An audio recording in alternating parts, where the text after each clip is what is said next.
여러분의 오후를 확 뒤집겠습니다. 한 발 더 깊이 들어가는 시사 프로그램 정봉주 품격시대 정봉주입니다.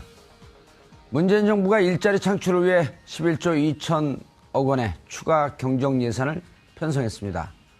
공공부문 일자리 창출을 마중물로 경기를 부양시켰다는 건데요. 제2노믹스의 첫 단추인 일자리 추경을 둘러싼 기대와 우려를 짚어봅니다. 민주사회를 위한 변호사 모임이 세월호 7시간과 관련된 문서 공개를 요구하는 소송을 제기합니다. 현재 참사 당일 청와대의 행적은 대통령 기록물로 지정돼 최장 30년간 보인된 상태입니다. 민변의 소송으로 세월호의 진실, 그 판도라 상자가 열릴 수 있을까요? 6월 6일 화요일 정봉주 품격시대 시작하겠습니다. 문재인 정부가 일자리 창출을 위해 11조 2천억 원 규모의 추가 경정 예산안을 편성했습니다. 장하성 청와대 정책실장은 현재 일자리 부족과 소득 분배 악화 상황을 재난에 가깝다고 표현하며 추경의 필요성을 강조했습니다. 근거로는 소득 하위 20%인 최하위 계층의 소득이 지난해 1분기부터 5분기 연속으로 급격하게 감소했다는 점을 제시. 이런 원인은 결국 높은 실업률 때문에 발생한다고 진단했습니다. 하지만 자유한국당은 이번 추경은 국가재정법이 정한 추경 편성 요건에 부합하지 않는다며 일찌감치 반대 입장을 펼쳤습니다. 현행 국가재정법상 추경안 편성 요건은 전쟁이나 대규모 재해가 발생한 경우, 경기 침체, 대량 실업, 남북관계 변화 등 대내외 여건에 중대한 변화가 생겼거나 생길 우려가 있는 경우, 또는 법에 따라 국가가 지급해야 할 지출이 생겼거나 증가하는 경우 등 3가지입니다. 바른정당도 증가된 세수에 맞춰 공무원을 추가로 뽑는 주먹구구식 일자리 정책으로는 청년 실업이나 저소득층 지원 어느 것도 성과를 거둘 수 없다고 비판했습니다. 추경안 국회 통과에 캐스팅보트 역할을 진 국민의당은 유보적인 입장이라 추경 편성이 순탄치 않을 것이라는 전망이 나오고 있습니다. 청년 실업률이 17년 만에 사상 최고 수준에 이른 현재, 문재인 정부의 1호 정책인 일자리 창출이 추경을 통해 민간 부문의 수요를 견인하는 마중물 역할을 할 수 있을지 지금부터 분석해보겠습니다. 6월 6일 월요일 정봉주 품격시대 첫 번째 이슈 들어갑니다. 문재인 정부의 첫 추가 경정 예산 추경이 11조 2천억 원으로 확정됐습니다. 이번 추경의 핵심은 문재인 대통령이 최우선 국정과제로 꼽은 일자리 창출에 올인한다는 건데요. 자세한 내용을 전문가 3분 모시고 말씀 나눠보도록 하겠습니다. 고재열 시사인 기자 자리하셨습니다. 네, 안녕하십니까. 오늘 6월 6일 무슨 요일이죠? 현충일입니다. 월요일에 화요일에? 화요일입니다. 근데 아까 왜 월요일이라 그랬지? 왜 그러셨습니까? 처음부터. 아니 오늘 그 공휴일인데 네. 작가들 나오라 그러니까 은근히 태업을 하는 겁니다. 저는. 확인도 안 하고 제가 읽어버렸어요, 그냥. 예. 교수님 오랜만에 나오셨어요. 네, 반갑습니다. 예, 신세등 교수님 자리하셨습니다. 반갑습니다. 예. 정철진 경제평론가님 자리하셨습니다. 네, 안녕하십니까. 예, 오랜만에 나오셨죠? 네, 그런 것 같아요. 어디 경제 TV를 보니까 거기서 막 이걸 털고 계시더라고요. 네. 경제 TV는 많이 나가시죠? 아니요, 경제 TV도 요즘에 잘 뭐 안 하고 있고 예. 전반적으로 좀 방송 중이 이제 정치 쪽으로 많이 포커스가 좀 맞춰지면서 예. 또 오랜만에 품격 시대에서 경제 이슈를 다룬다고 해서 예. 그냥 달려왔습니다. 요즘은 어찌 보면 추경도 추경이지만 다음에 부동산 문제도 한번 다뤄야 될 것 같아요. 좋죠. 네. 지금 부동산 폭등하려고 들썩들썩하고 있는데. 네, 그렇죠, 교수님? 그렇죠. 예, 알겠습니다. 그럼 다음 주에는 부동산 문제를 한번 다뤄보도록 하겠습니다. 네. 추경. 일단 경제만 나오면 기자들도 좀 움츠리잖아요. 이거 잘 예. 모르는 것 같아갖고. 전문가 3분 모시고 그러는데 움찔하더라고요. 예, 저는 그냥 오늘 전문가 두 분에게 공부하는 예. 자세로 임하도록 하겠습니다. 아니, 전문가 3분은 맞아요. 저까지 포함해서. 예산 편성을 어떻게 하겠다는 건가요? 이번 추경은 이제 특이한 게 일자리만을 주제로 편성이 되었고요.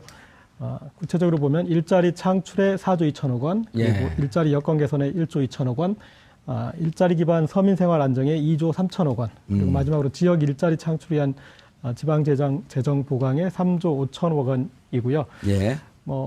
오늘 천천히 말씀을 나누겠지만 역대 정부에서 추경이 통과를 못한 적은 없습니다. 그러니까 추경이 처음 계획과 이렇게 변경된 적은 있지만 못한 적은 없고, 그리고 예. 지금 야당의 반대는 제가 봤을 때는 이 추경이 통과되기 위해서 또 야당이 원하는 바도 좀 들어달라라는 그런 큰 틀에서는 일단 이제 그렇게 보시면서 대체적으로 살펴보시면 될 것 같습니다. 야당이 원하는 바는 가뭄 대책에 따른 주로 이제 농촌 지역에서 지역 예산 좀 달라 이런 거 아닌가요? 네. 예. 근데 가뭄 예산도 있긴 있어야 될 텐데.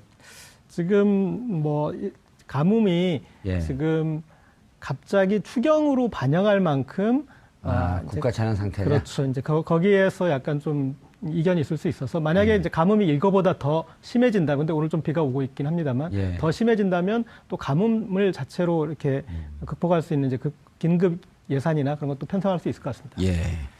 교수님이 경제 이슈를 갖고 국회에서 토론할 때 보면요. 주장하는 사람과 반대하는 사람 양쪽 주장이 다 맞는 것 같아요. 그죠. 예. 이게 세상 만사가 다 그렇죠. 세상 만사가 다 옳고 그런 부분이 섞여 있는 거죠. 예. 그래서 어느 부분을 더 중요하게 보느냐에 따라서 관점이 뭐냐에 따라서 예. 철학이 바뀌는 거죠. 예.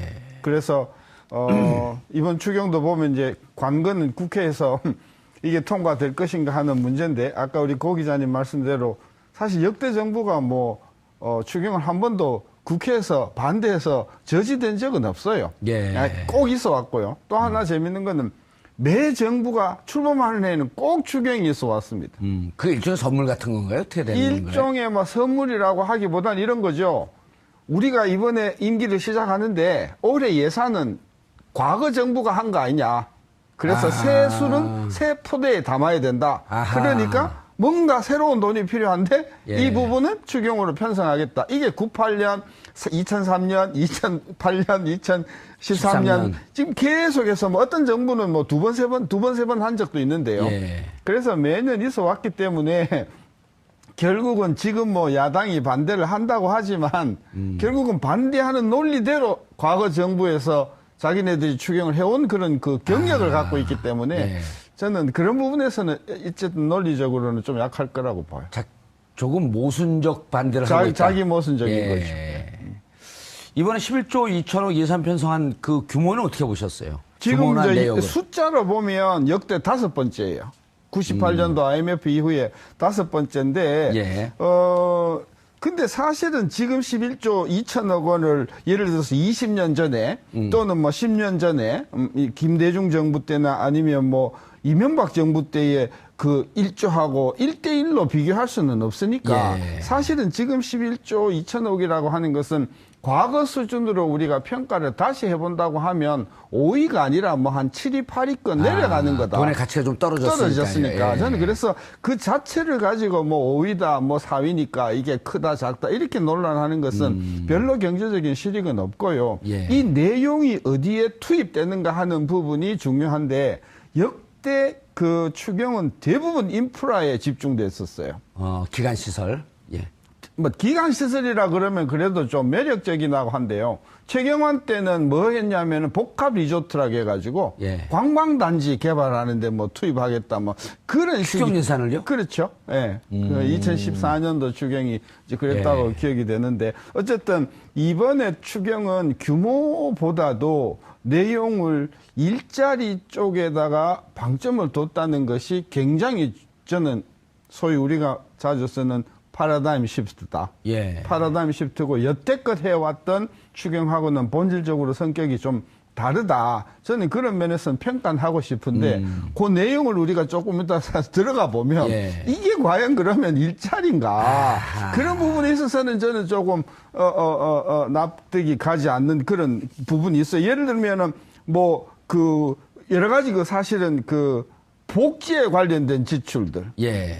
이런 것들을 예를 들면 노인들한테 지급하는 돈을 조금 올려준다. 예. 그걸 가지고 일자리 창출이라고 하는 것은 저는 그런 유의 말하자면은 예산은 과거에도 쭉 있어 왔었거든요. 저는 그래서 일자리 창출 추경이라고 수용은 하면서도 그 내용을 들여다보면 사실 과연 그런가. 더 재밌는 것은 공무원들을 위한 추경이라고 했는데요. 그렇죠. 12,000명이라고 예. 했는데요. 예.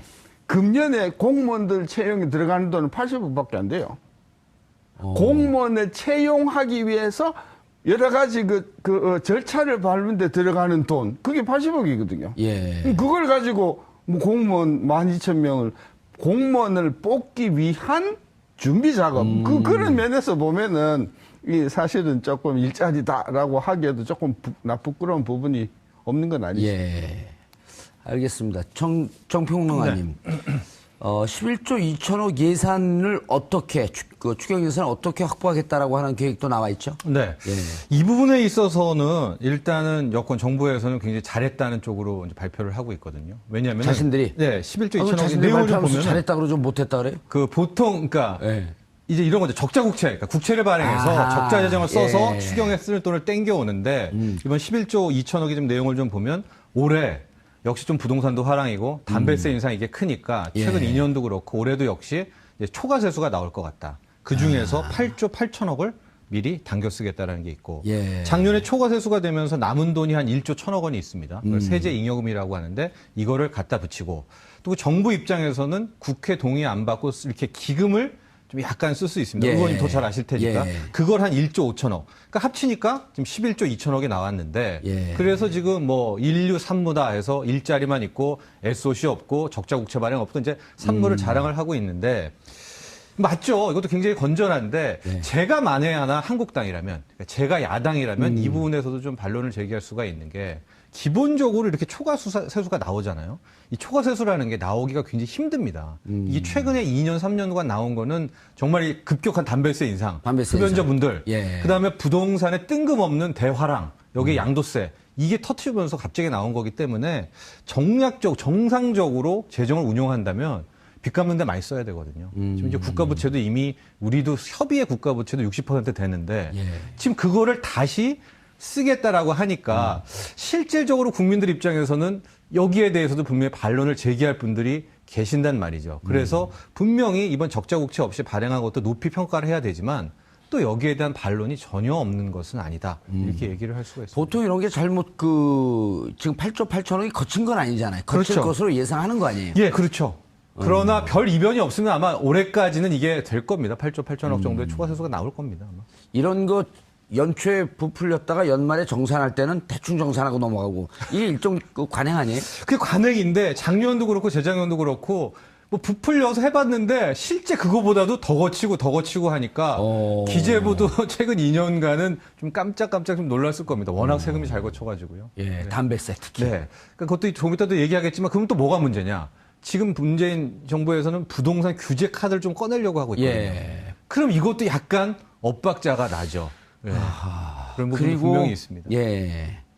그런데 교수님 8조 8천억 추경 이제 더 초과 세수 예상이 되지만 이 중에 또 40%는 지방세 교부금으로 넘어가는 돈 아니에요? 그죠? 지자체에서 40% 정부 계획, 추경 예산의 계획대로 쓰지 않는다고 한다면 그럴 리가 있겠어요? 물론 이제 지방 재정이 그동안 굉장히 어렵고 예. 굉장히 적자가 많이 누적되다 보니까 대부분 중앙 교부금으로 활동하는 거 아니에요? 교부금이 들어오는 즉시 급한데 예. 써야 되는 그런 어떤 문제가 있긴 있겠지만 지금 국민 여론이 또 청소년 실업 문제가 일자리 문제가 지금 국가적인 화두가 된 관점에서 정부가 이렇게 추경을 마련해서 교부금 3조 주는데? 5천억을 주던데 그걸 딴 쪽으로 쓴다고 하면 그 지방에 있는 가뜩이나 지금 지방이 경제도 안 좋고 한데 좀 부동산 아까 이야기하셨지만 부동산이 지금 지방은 안 좋잖아요. 예. 그래서 지금 세원이 굉장히 부족한 상황에서 정부가 이런 그런 어떤 지방 교부금을 교부를 했을 때 아무래도 중앙 정부가 원하는 쪽으로 호응을 하겠죠. 예. 저는 그쪽에서 반란이 일어날 거라고 생각하지 않는데 이제 이렇게 투입되는 돈이 과연 일자리 창출의 마중물이 될 거냐. 예.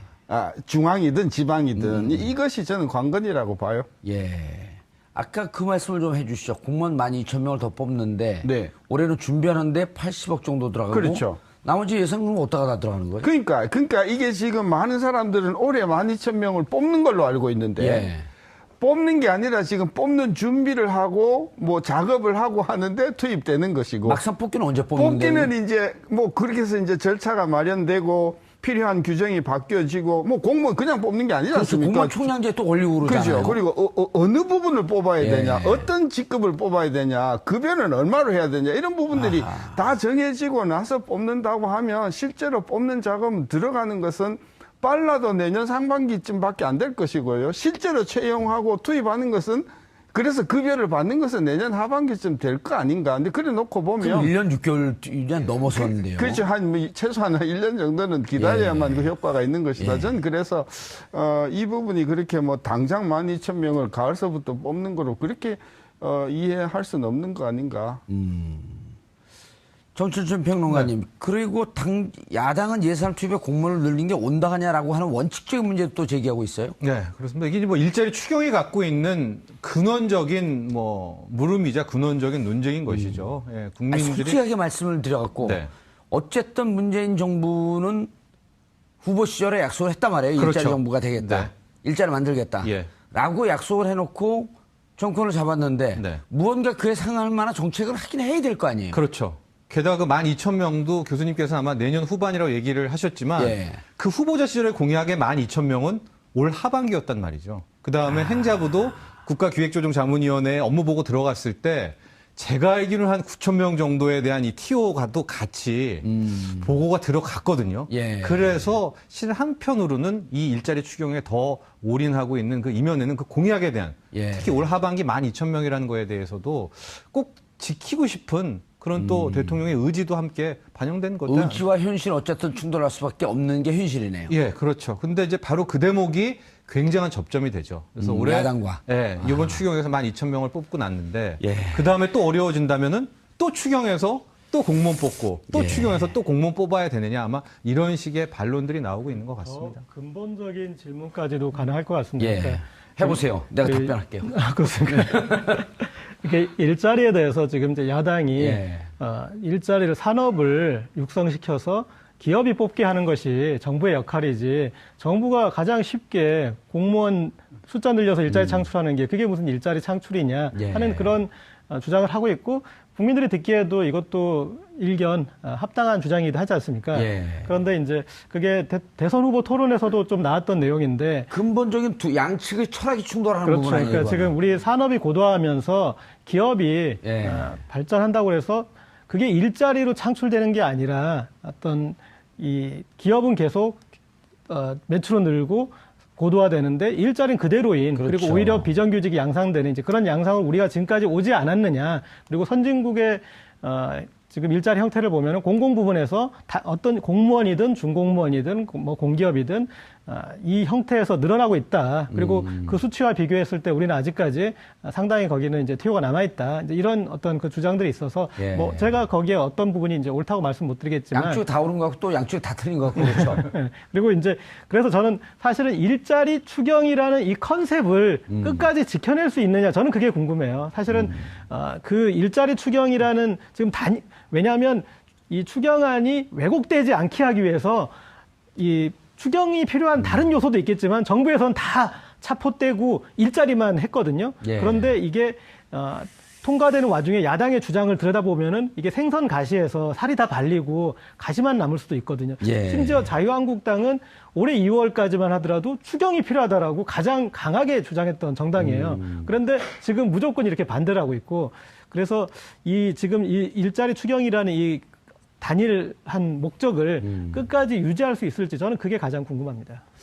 교수님, 기본적으로 그 공공 부문의 일자리도 늘리고 그리고 이제까지 계속 이제 재벌 기업에서 수출도 많이 하고 수출 수익성도 높아갔을 때도 그런 얘기도 나왔었잖아요. 고용 없는 성장이다. 그리고 사내 유보금 쌓아가는데 일자리 만들려고 하는 노력은 하지 않는다. 이런 비판도 있어 왔는데 공공 부문의 일자리도 늘리고 민간 부문의 일자리도 같이 경쟁적으로 늘리는 게 가장 좋은 방식 아닌가요? 근데 민간 부분 아까도 우리 이제 고 기자님 지적하셨지만 그게 정답이죠. 예. 정답인데 지난 20년을 놓고 보면 2000년 초서부터 예. 우리 경제는 계속해서 뭐 명목이든 실질이든 성장을 성장했죠. 해왔지 않습니까? 예. 근데 특히 대기업 쪽에서는 고용이 계속해서 정체되거나 오히려 감소해왔단 말이죠. 그러니까 경제가 성장을 해도 민간 부분에서는 일자리가 만들어지지 않는다. 예. 그리고 더 그것을 가속화시키는 요인이 이제 경쟁력이 더 없고 하니까 제조업체들 같은 경우에 밖으로 나가버리잖아요. 예. 공장이 자꾸 사라진단 말이죠.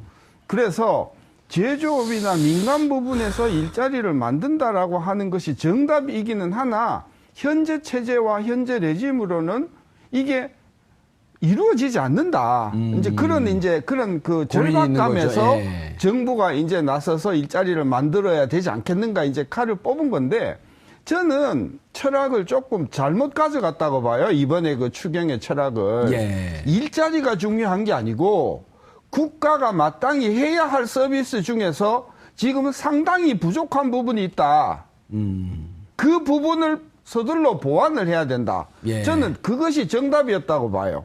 그럼 그 보완하면서 거기에서 일자리라고 하는 것은 그건 파생되는 따라 나오는 거죠. 그러니까 일자리 부족이라고 하는 것이 질병이 아니고 예. 질병의 징조란 결과. 말이에요. 결과란 예. 말이죠. 그러니까 저는 이렇게 보는 겁니다. 지금 우리 국방에도 그렇고 교육에도 그렇고 보육에도 그렇고 안전에도 그렇고 상당히 많은 공적 서비스가 필요하단 말이에요. 아하. 예를 들면 그 기업의 근로 감독을 할 만한 공공 인력이 없단 말이에요. 그러니까 이런 부분에 있어서 그동안의 민간 부분이 굉장히 법을 오용을 하고 왜곡을 하고 하는 부분에 대해서 그런 부분을 시정할 수 있는 인력들이 모자랐기 때문에 그런 부분에 어떤 그런 국가적인 어떤 안전이나 공공 서비스를 더 보강하기 위해서 인력이 필요하다. 그러니 우리가 사람을 더 뽑아야 된다.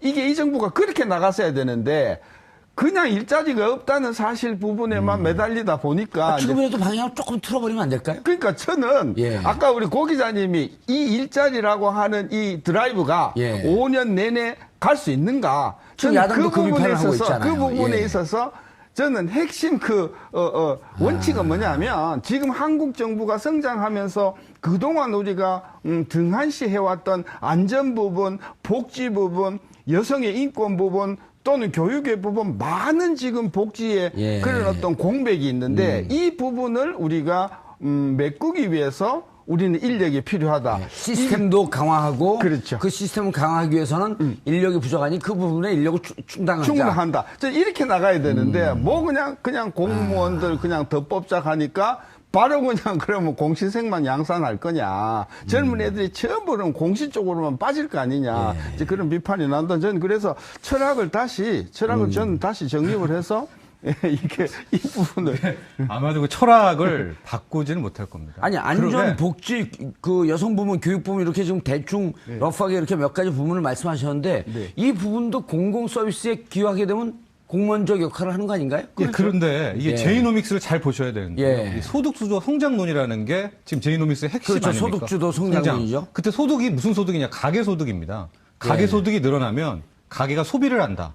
그러면 내수가 살아서 한국 경제가 성장한다는 거예요. 예. 그러니까 기 이전까지 우리가 한 30년, 40년, 50년간은 수출 대기업 주도 성장이었거든요. 예. 그거를 이제 제이노믹스가 바꾸겠다는 첫 번째 원년이 시작이 된 건데 가계소득을 늘리는 가장 핵심을 문재인 경제팀은 고용이라고 봤기 때문에 지금 기승전 일자리, 기승전 고용, 무조건 고용 하고 있는 거거든요.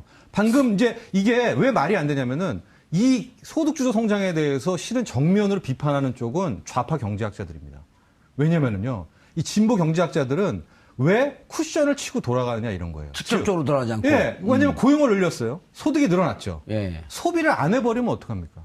저축을 한다거나 빚을 갚아버리면은 소득주도 성장이 깨지니까 그럼 어떤 하에서 소비를 많이 하나 봤더니 북구 유럽이나 잘된 데들 복지가 갖춰졌을 때 내 예. 미래에 대한 불안이 없을 때 사람들이 돈을 쓰니까 아예 바로 복지로 가지.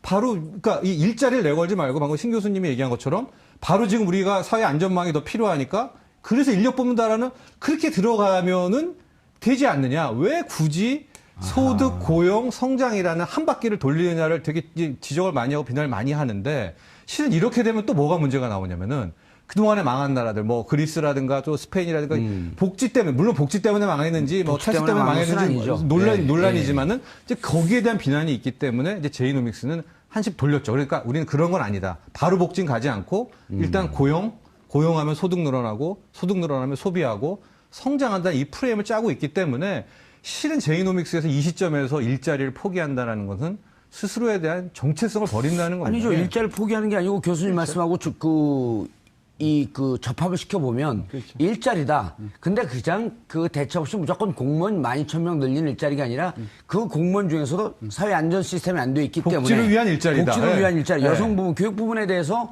이제까지 미비하고 허점이 있었던 부분을 보강하겠다. 그리고 그렇게도 해. 공무원도 이 솔루션이 부분을 되죠. 집중하겠다. 이렇게 하면 되는 거죠. 네, 그렇게 이야기 풀어갈 수도 있을 겁니다. 그래서 12,000명의 공무원을 어디로 뽑겠냐라고 하는 것은 아직 구체적으로 안 나왔단 말이에요.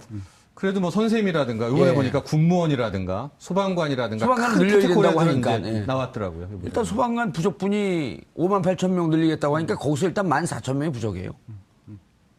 그런 그건 식으로 그- 아마 이제 예. 여건을 설득하면 굉장히 좋은 또 하나의 어떤 논쟁 또 협의의 예. 그런 모습들은 될 수 있을 것 복지라는 같습니다. 측면이 그런 부분이 있는 것 같습니다. 대선 후보 토론에도 이렇게 문재인 당시 후보가 심상정 후보와 이렇게 거리를 두는 부분이 그런 부분이었습니다. 이런 이제 그 복지주도 성장하는 게 이제 어떻게 보면 좌파 경제학자에서는 거의 이렇게 이제 그쪽으로 어떤 의견이 거의 통일되다시피 했는데 문재인 후보 입장에서는 가장 공격받기 쉬운 것이죠. 그렇죠. 그렇게 해서 그리스처럼 복지 파퓰리즘이다. 그렇게 이걸 다 비판받으니까. 퍼주기 해가지고 망하지 않았느냐 이렇게 예. 가기 때문에 그래서 사실은 여기에서도 어떤 일자리라는 단일 컨셉으로 가고 이게 복지로 가버렸을 때 또 그렇게 해서 나라가 비판을 좀 적게 받을 수 있으니까. 그렇죠. 그래서 이번에는 그냥 하고 아마 제 생각에는 이제 그런 복지주도 성장이나 이런 것까지 그림을 그릴 수 있는 건 이번으로 해서 어느 정도 어떤 이 성과와 또 한계가 보여졌을 때 그 다음 이 대통령이 주장할 수 있는 바가 되지 않을까. 오히려 야당이 이렇게 일자리 늘리면서 그 일자리를 좀 체계적으로 지금 우리 사회에 가장 필요한 부분을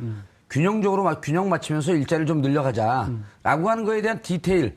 그러니까 그 미세한 부분에 대해서 합의가 있으면 우리가 동의하겠다. 이렇게 하는 게 더 맞지 않을까요? 그렇죠.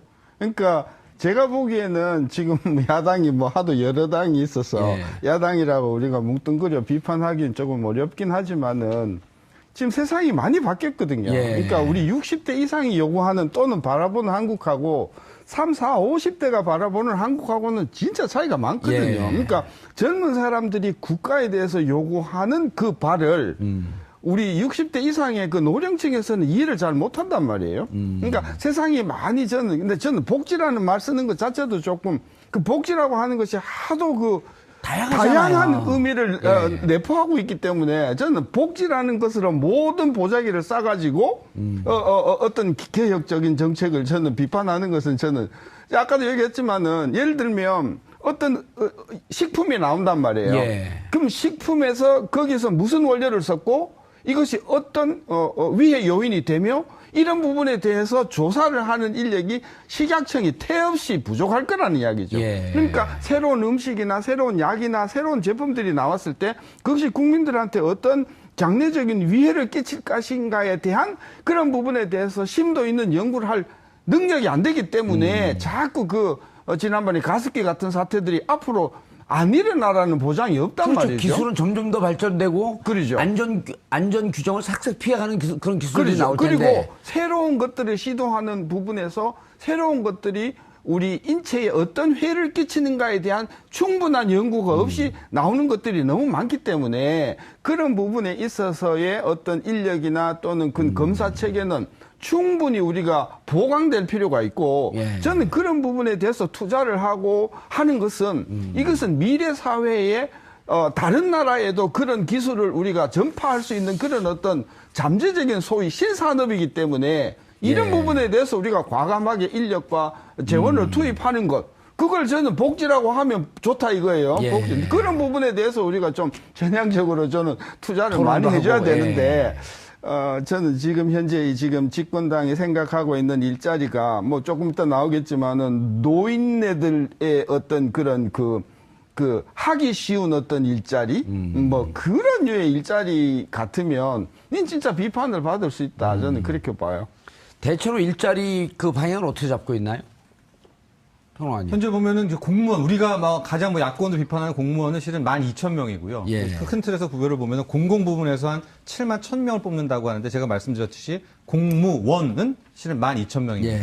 그런 다음에 한 3만 명 정도는 사회 서비스 분야의 하나의 직업 일자리라고 해서 대체교사도 있겠고요. 지역에 예. 돌봄 서비스 교사도 있겠고요. 요양복지사도 있고 이런 분들이 있고 나머지 한 일자리 노인 부분의 일자리가 또 한 3만 개 정도가 나오게 되면서 이제 7만 개가 채워지고 나머지 그럼 11만 개라고 했는데 그러면 4만 개 정도는 어디 갔는가? 예. 이것은 민간 섹터를 좀 이제 우회적으로 도와주는 프로그램들이 있습니다.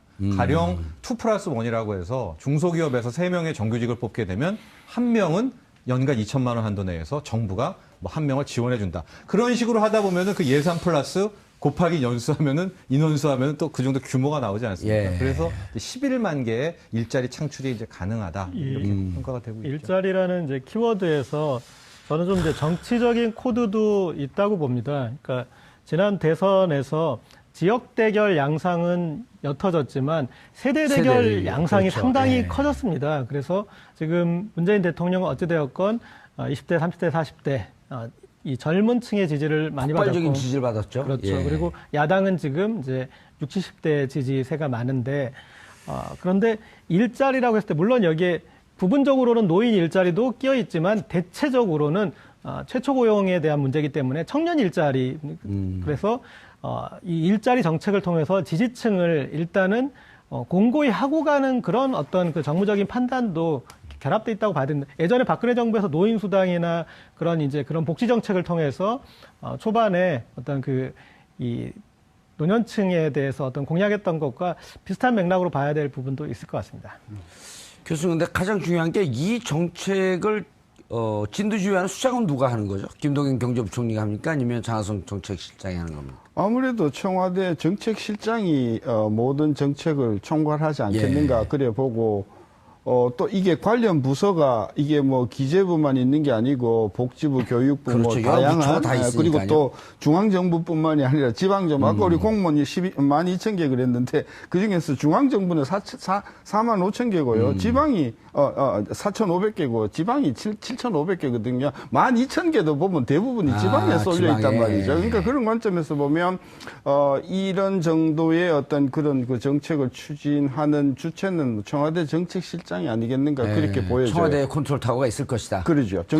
부처 간 이번에 협업도 필요하니까. 그렇죠. 새로 만든 정책실장이라는 자리가 그 부분을 감당하지 않을까 싶은데요. 예. 잘 추진할 수 있을까요?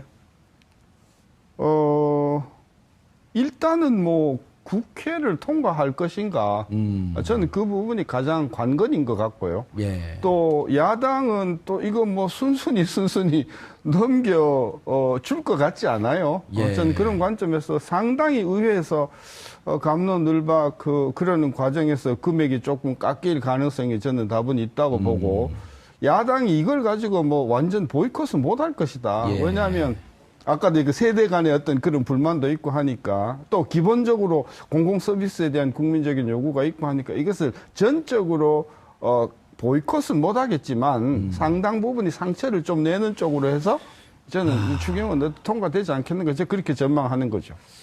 정평론가님, 네. 역대 그 규모로 따지게도 그렇게 그 큰 규모는 아니에요. 그렇습니다. 이제 역대 뭐 우리가 다시는 와서는 안 될 추경 규모가 하나가 있죠. IMF. 이게 예. 끝나고 났을 때 DJ 정부 때 한 예. 40조 원 넘는 그때 당시 한 43조 원 정도의 예. 대규모 편성이 있었습니다. 그다음에 노무현 정부가 있었고 이명박 정부 그다음에 저때 2008년 말 세계 금융위기가 터졌기 때문이고요. 그다음이니까 아마 규모 자체로는 크지는 않은 이제 계속 뭐 동호 반복이기는 하지만 이번은 굉장히 획기적인 컨셉트 아닙니까? 예. 일자리 추경이다. 예. 일자리만을 위한 고용만을 위한 추경이다. 이거는 정말 전무후무한 일이기 때문에 아까 고 네. 기자도 좀 말씀을 했지만 어찌 보면 정치적 함의가 깊은 그렇습니다. 아젠다 아니에요? 예, 아젠다고 예. 저는 오히려 나를 지지했던 사람들에게 약속을 한다. 그렇죠. 이런 의미가 좀 있잖아요. 네, 상당 부분 정무적인 판단이 분명 고 기자님도 얘기했지만은 분명히 있다라고 보고 이것은 실은 문재인 경제팀도 분명히 부담을 갖는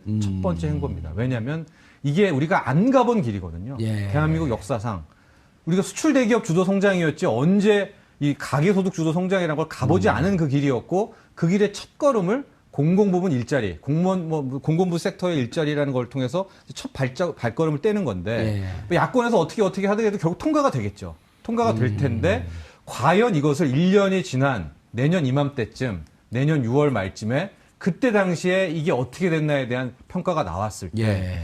이게 알고 봤더니 별로 내수에 기여한 바가 없네. 뭐 소비 성장에 대한 뭐 지표도 안 나왔네. 이런 식의 부담이 나오면 실은 이것은 오히려 문재인 정부 경제팀도 상당히 부담이 되거든요. 제가 왜 이런 말씀을 드리냐면 만에 하나 SOC로 추경을 가잖아요. 이건 눈 감고 한 0.2%, 0.3%포인트 성장률 잘 나옵니다. 일단 땅을 한번 파면 예. 무조건 경제 지표는 잘 나오게 돼 있거든요. 근데 이렇게 일자리를 늘린다는 이 추경이 과연 뭐 한국 경제 성장에, 이번에 기재부는 0.2%포인트 GDP 성장률 높인다라고는 했지만 이것은 실은 야권 못지않게 여권에서도 굉장히 부담이 될 수밖에 없다. 이게 첫걸음인데 예. 소득주도 성장의 첫 번째 실험인데 이게 이제 6개월 뒤, 1년 뒤에 이게 잘 안 나온다면은 이 아웃풋이요. 그것도 약간 큰 위험이기 때문에 그런 부담을 감수하고 지금 이 첫걸음을 내딛었다. 또 이런 평가도 함께 내줄 수 있겠습니다. 저는 이 정치하시는 분들은 아웃풋에 대한 부담은 별로 없으실 거라고 생각을 해요. 그러니까 이게 맞는 건 아니지만, 그러니까 어떤 얘기냐면 그때 그러니까 하고 욕 먹는 거하고 못하고 욕 먹는 건 되게 다릅니다. 근데 이번에 만약에 못한다면 못하게 한쪽이 욕을 먹게 되지 않습니까? 그다음에 하고 결과가 안 좋아서 욕을 먹을 수 있는데 하고 결과가 안 좋았을 때는 얼마든지 결과가 안 좋은 이유에 대해서 설명할 수 있는 것들이 이 칼자루를 진 쪽이기 때문에 저는 이제 좀 많다고 보고요. 그리고 지금 하늘도 야당을 안 돕고 있는 것 같은 게 오다 보니까 지금 비가 오고 있어요. 그래가지고 이 일자리 추경을 지금 다른 추경으로 돌려야 되는데 그래서 첫 번째 내세웠던 게 가뭄 피해를 보상하는데 지금 비가 오고 있어가지고 일단은 지금은 하늘도 지금 대통령을 돕고 있는 것 같습니다. 교수님 어떻습니까? 이게 아까 이제 SOC 했는데 SOC는 이제 당장 내년에 경제 성장이나 총량이 이제 늘어나는 이런 효과는 있지만 그러니까 일자리 창출해서 실질적으로 맨파워에 투자하는 거 아니에요? 어찌 보면 그런 건 결국 소득이 늘어나면서 소비를 견인하는 그런 아주 단순 사고로 접근해 보면 일단은 이렇게 생각해 보면 되죠. 이번에 새로 일자리를 아까도 이야기했지만은 금년에 새로 만드는 것은 숫자가 별로 안 될 것이다. 그러니까 지금 11조를 뭐 투입을 한다고 해도 그 상당 부분의 금액은 실질적으로 내년으로 이연될 가능성이 큰데 어쨌든 어떤 사람이 100만 원을 이번에 이 정책의 효과로 받았다고 합시다. 그 100만 원을 다 쓸 거냐? 다 쓴다고 하면 그만큼의 소비가 내수가 살아나겠죠. 다는 안 쓰겠죠. 다는 안 쓰겠죠. 왜? 이분이 예를 들어서 이자를 내야 된다. 그럼 또 이자 내는데 또 빚을 갚아야 된다. 빚을 갚는다든지. 뭐 이렇게 하다 보면은 실제로 소득이 100만 원이 들어가도 이것이 실제로 금년 또는 내년의 내수에 소비 진작에 미치는 효과는 아까 그래서 건설보다는 훨씬 더 효과가 적게 나올 가능성이 크고요. 금년에 나오는 것은 0.2, 뭐 내년에 나오는 것은 0.5 뭐 쳐서 합해서 11조라는 게 우리나라 전체 경제에서 차지하는 포션이 0.7%니까 11조를 그냥 넣었을 때 경제 성장률은 총액이 0.7% 성장을 하는데 금년에 한 0.2, 내년에 0.5 정도로 나눠진다고 보는 것도 그 소득을 받은 사람들이 그걸 다 쓰냐 마냐에 따라서 근데 밀턴 프리드만이 아주 굉장히 중요한 이야기를 했거든요. 이게 100만 원이 내 주머니에 생기면 이게 영구소득이다. 앞으로 죽을 때까지 계속 나오는 거라고 하면 과감하게 써요. 근데 이게 언제 끊길지 모른다고 하면 안 쓴다는 거죠. 이제 그래서 일본의 90년대 중반에 그런 경기 부양 정책이 어마어마한 재정 적자를 유발하면서도 결국은 경기 활황에 기여를 못했다라고 하는 것도 그 돈의 수혜를 받은 사람들이 그걸 다 그냥 쥐고 앉아버리니까 저는 그래서 이번에 일자리라고 하는 것이 소득을 증대시킨다고 했을 때 그게 경제 성장에 효과를 기여할 것인가? 아무도 안 가본 길이니까 가봐야 한다. 그러나 그렇게 만만하게 장밋빛은 아닐 거라고 보는 거죠. 국회 통과도 그것도 어려울 것이고 논란이 있을 것이고. 알겠습니다. 문재인 대통령이 제시한 첫 번째 정책 일자리 공공부문의 일자리를 위해서 11조 2천억의 추경 예산을 편성하겠다라고 하는 현 정부의 주장 그리고 국회 통과 앞으로 문재인 제이노믹스 첫 발을 어떻게 뗄지 지켜볼 일이겠습니다. 정봉주의 품격시대에서는 여러분의 소중한 의견을 받습니다. 샵 5400으로 주제맞는 다양한 의견 문자로 보내주시기 바라겠습니다. 100원의 정보 이용료가 부과됩니다. 한 발 더 깊이 들어가는 시사 분석 여러분은 지금 생방송으로 진행하는 정봉주의 품격시대와 함께하고 계십니다.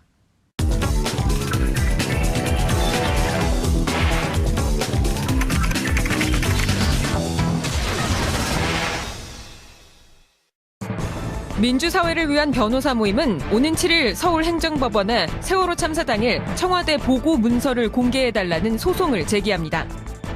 지난 3월 황교안 전 대통령 권한대행이 박근혜 전 대통령 재임 당시 작성된 기록물을 모두 대통령 기록물로 지정, 국가기록원으로 이관하면서 세월호 7시간의 기록은 최장 30년간 봉인이 된 상황. 해당 기록물을 열어보려면 국회의원 3분의 2 이상이 동의해야 문서 공개가 가능한데 현재 국회엔 야당이 100석 이상을 차지하고 있어 이를 기대하기 어렵기 때문에 법원의 판단을 구하는 겁니다.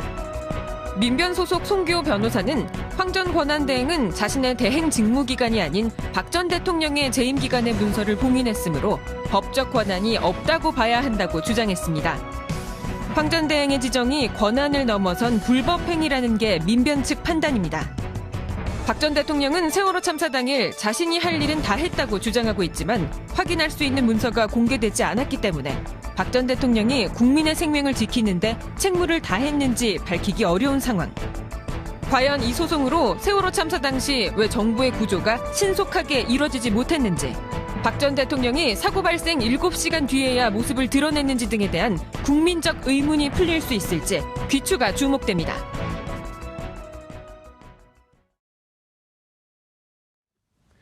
(6월 6일) 화요일 정봉주 품격시대 두 번째 이슈 들어가겠습니다. 박근혜 정부에서 대통령 기록물로 봉인된 기록물은 역대 정부 통틀어 가장 많은 1,106만 건에 달합니다. 이 중에 세월호 7시간 의혹을 밝힐 문서도 포함되어 있어 상당히 논란이 거세는데요. 내일 민변 소속의 송규호 변호사가 세월호 참사 당일 비공개 문서를 공개하라는 행정소송을 법원에 제기할 예정입니다. 과연 30년 봉인 자물쇠가 풀릴 수 있을까요? 이 문제와 관련해서 전문가 모시고 이야기 나눠보도록 하겠습니다. 고지열 시사인 기자 계속 자리 지키고 계시고요. 법원의 세월호 7시간 문서 공개 행정소송을 제기할 민주사회를 위한 변호사 모임 소속 송규호 변호사 자리하셨습니다. 네, 안녕하세요. 예. 내일 하세요? 네. 그럼 하고 난 다음에 오시면 미리 나오셨네. 미리 불러서 왔습니다. 예. 자, 최진봉 성공회대 교수님 자리하셨습니다. 네, 안녕하십니까. 예. 자, 시청자 여러분들께서도 샵5400으로 다양한 의견 보내주시기 바라겠습니다. 이거를 어떻게 해야 되나요? 그 교수님, 변호사님한테 직접 물어봐야 되나? 아니면, 어쨌든, 행정소송 제기하기 전에, 고재열 기자님. 네. 황교안 권한대행이 대통령 지정 기록물로 지정해버렸어요. 예. 뭐 이 부분에 대해서 계속 이제 어떤 논란의 여지가 있을 수밖에 없을 것 같습니다. 1,000만 건이에요? 그러니까 그 기록물법에 누가 지정할 수 있느냐, 예. 그 부분에 대한 어떤 유권 해석의 문제도 있고, 그래서 황교안 권한대행은 본인이 권한대행 시기에 했던 내용에 대해서 지정할 수 있는 거 아니겠느냐, 그런 이제 주장을 또 할 수도 있고요. 그런데 어쨌든 그 대통령이 약간 유고와 비슷하게 직무에서 배제된 상황에서 누군가는 또 지정을 했어야 되기 때문에 그 부분에 대해서 그걸 누가 할 것이냐, 권한대행이 할 수 있는 것이냐 볼 수 있을 거고, 아니면 그것은 권한대행의 그 영역 밖이니 후임 대통령이 하는 게 맞다고 또 볼 수도 있을 것이고, 그래서 그 부분은 저도 이제 송규호 변호사님 의견도 한번 또 들어보고 싶습니다. 예. 송 변호사님, 네. 그런데 이 대통령 지정 기록물, 네. 청와대에서 생성하는 문서를, 그 과정을 보니까 문서를 생성하면서 거기에다가 일종의 그 값을 매기듯이 이게 대통령 지정 기록물인지 공개인지 비공개인지 이렇게 한 서너 등급의 등급을 매겨요. 매번 문서를 만들 때마다. 그리고 연말에 그것을 다시 한번 제대로 매겨졌는지를 점검을 하고 퇴임 6개월 전서부터 그걸 다시 한번 점검하는 3단계 과정을 이렇게 거친다 그러거든요. 이번에 그 5월 26일 날 국방부에서 업무 보고할 때 자신들은 사드 4기 반입된 것을 보고했다 라고 얘기할 때 청와대에서 그때 당시 있었던 문서를 들여다봤다는 거거든요. 있는지 없는지. 그래갖고 참여정부나 이번에 이제 문재인 정부는 훈련이 돼 있어서 문서를 잘 그 정비를 해왔었는데 박근혜 정부는 추정컨대 들여다보진 않았지만 매번 그렇게 문서를 제대로 정비를 했었겠냐. 이거부터 문제가 되는 거 아닌가요? 지금 이제 새 정부에게 인수인계 작업할 때 뭐 내용이 없었다는 것과 그렇죠. 관련이 있겠죠. 예. 예, 지금 워낙 알려진 게 없는데 이를테면 그 국가기록원으로 넘겼다는 그 많은 문서가 알맹이가 있는 것인지, 그죠? 그것도 모르잖아요. 그것도 확인할 수 예. 없는 거죠. 네, 그래서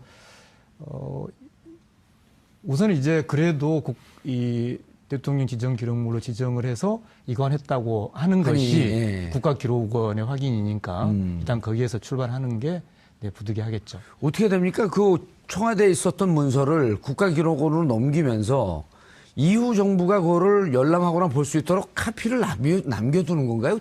어떻게 되는 건가요? 저 역시 청와대 그 내부 예. 프로세스는 잘 모르겠습니다만 이 대통령 기록물 관리법에는 안 남겨두도록 되어 있는 거죠. 아. 네, 대통령 기록물은 일단 이관을 하되 예. 다만 법은 원칙적으로 대통령 기록물은 공개를 원칙으로 하고 있습니다. 다만 지금 문제가 된 대통령 지정 기록물의 지정, 좀 말이 꼬입니다만 예. 흔히 이제 봉인이라고 말하지 않습니까? 예. 그렇게 어떤 문서는 그런 지정 기록물로 지정해서 봉인을 하면 그럴 때 이제 국가기록원에서 그것을 공개하기 어렵게 되는 것이 지금 이 사건의 출발입니다. 아, 그러니까 이렇게 되는 거겠군요.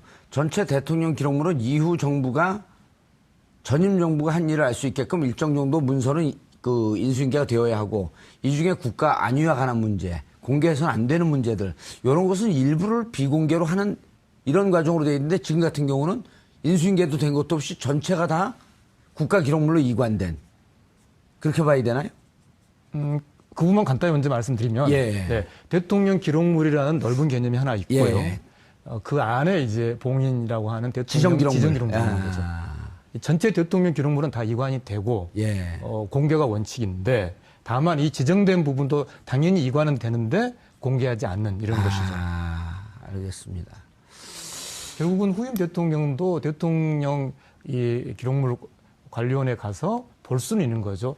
지정 기록물로 봉인되지 않은 대통령 기록물은 다 공개가 원칙입니다. 예, 공개가 원칙이고 다만 이제 거기서 지정 기록물로 된 것 이것은 봉인돼서 15년 내지 30년 동안 그렇죠. 지금 들여다볼 수 그것이 없는. 바로 쟁점인데 아하. 법에는 그러면은 뭐 아무 문서나 예. 지정 봉인할 수 있느냐 그건 아니고요. 법령에 의한 비밀로서 그것이 공개될 경우에 국가의 안전 보장에 중대한 위험을 초래할 우려가 있는 경우 예. 그런 어떤 특별한 요건이 성립해야만 봉인할 수 있거든요. 예. 이번 소송의 쟁점은 지금 이 공개 대상 문서가 이제 세월호 참사 당일 7시간 문서 목록입니다. 문서 자체도 아니고 어떠한 문서를 생산했는지 문서 제목과 문서를 만든 기관, 시간 그런 목록인데 그 목록조차도 지금 봉인을 했거든요. 그래서 이것이 어떻게 법에서 정한 국가안전보장의 우려를 그런 문서에 해당하느냐 그것이 아니라고 하는 것이 이번 소송의 쟁점입니다. 최 교수님, 예. 세월호 참사의 기록 이게 국가 안위에 관한 우리도 여기서 여러 번 다뤄봤잖아요. 그렇죠. 아니 그건 국가 안위와 관계 있는 게 아니죠. 예. 진상 파악을 해서 반드시 공개돼야 될 내용이죠. 박근혜 전 대통령이 안위와는 관계가 있겠죠. 그렇죠. 그 사람 개인의 안위와 관계 있는 거지 국가 안위와 무슨 관계가 있습니까? 세월호 참사에 7시간 동안 무슨 일을 했는지는 본인의 잘못된 부분들을 감추기 위한 꼼수라고밖에 볼 수 없는 것이고요. 예. 황교안 권한대행이 그걸 지정했다고 하는 것은 지금 최근에 황교안 권한대행이 여러 가지 1, 2, 3 정장에 대해서 여러 가지 혐의를 제거하라. 그걸 포함시키지 말라고 지금 압력을 가하는 것으로 보도가 되고 있습니다. 예. 그렇다고 하면 이 부분에 있어서는 박근혜 전 대통령뿐만 아니라 황교안 권한대행도 책임이 있다고 저는 생각을 해요. 예. 사실 박근혜 전 대통령의 7시간 문제가 봉인됨으로써 세월호 문제에 대한 실체를 접근하는데 상당히 어려움이 있는 거 아니겠습니까? 그럼 황교안 권한대행 입장에서도 그것이 들춰졌을 때 본인도 책임을 면할 수 없는 상황이 됐다. 예. 그걸 겨우 감추기 위해서 본인이 실제 권한대행으로 일하지 않았을 때 있었던 일까지도 봉인을 해버린 거잖아요. 그것도 30년씩이나. 그러니까 법에서 자의적으로 판단하지 말고 정말 국가 안위에 문제가 된다고 생각하는 것만 봉인을 하라고 얘기했음에도 불구하고 자의적으로 판단을 해서 본인이 30년이나 봉인을 해버린 것은 이건 국가적으로 반드시 알아야 될 국민이 궁금해한 내용들을 못 알게 만드는 아주 잘못된 행위라고 볼 수밖에 없고 아까 말씀하신 것처럼 청와대 인수인계하면서 문서 10페이지짜리 한쪽 갖다 준 거 아니겠습니까? 그러면 새 정부가 업무를 진행한 데서 전임 정부가 임기 인수해야 될 모든 내용들을 다 봉인해버리고 기록물로 지정해버려서 실제 문재인 정부가 빠르게 국정을 운영하고 또 국정을 인수하는데 여러 가지 어려움을 만들어냈다고 보면 전임 정부 이 박근혜 전 대통령뿐만 아니라 황교안 권한대행 같은 경우에는 국가를 위해서 생각하기보다 본인들의 안위를 먼저 생각하는 그런 아주 잘못된 관점에서 이런 일들이 일어났다고 볼 수 있겠습니다. 정 변호사님, 근데 그때 저도 이제 국가기록물법을 들여다봤더니 네. 지난해 12월 9일 국회에서 탄핵 소추안이 가결이 되면서 네. 대통령의 직무가 정지가 된 거 아니에요. 네. 그리고 황교안 직무대행이 들어온 거고. 그러면 황교안 직무대행도 국가기록물로 지정을 할 수 있지만, 근데 이제 거기서부터 문제가 되잖아요. 과연 권한대행이 기록물, 지정 기록물로 지정할 수 있느냐 없느냐. 아니면 지정을 하게 되면 그 4년 동안의 것을 다 지정할 수 있냐, 아니면 12월 10일서부터 자기가 권한대행이 있을 때부터 서류를 지정할 수 있는 거냐. 이 부분에 대해서는 어떻게 해석이 되나요? 그때 국가기록원에서는 할 수 있다라고 그냥 좀 추상적으로 해석을 해버렸거든요. 이제 국가기록원에서 이제 로펌 몇 곳의 의견을 이제 받은 것이 그 예. 근거죠.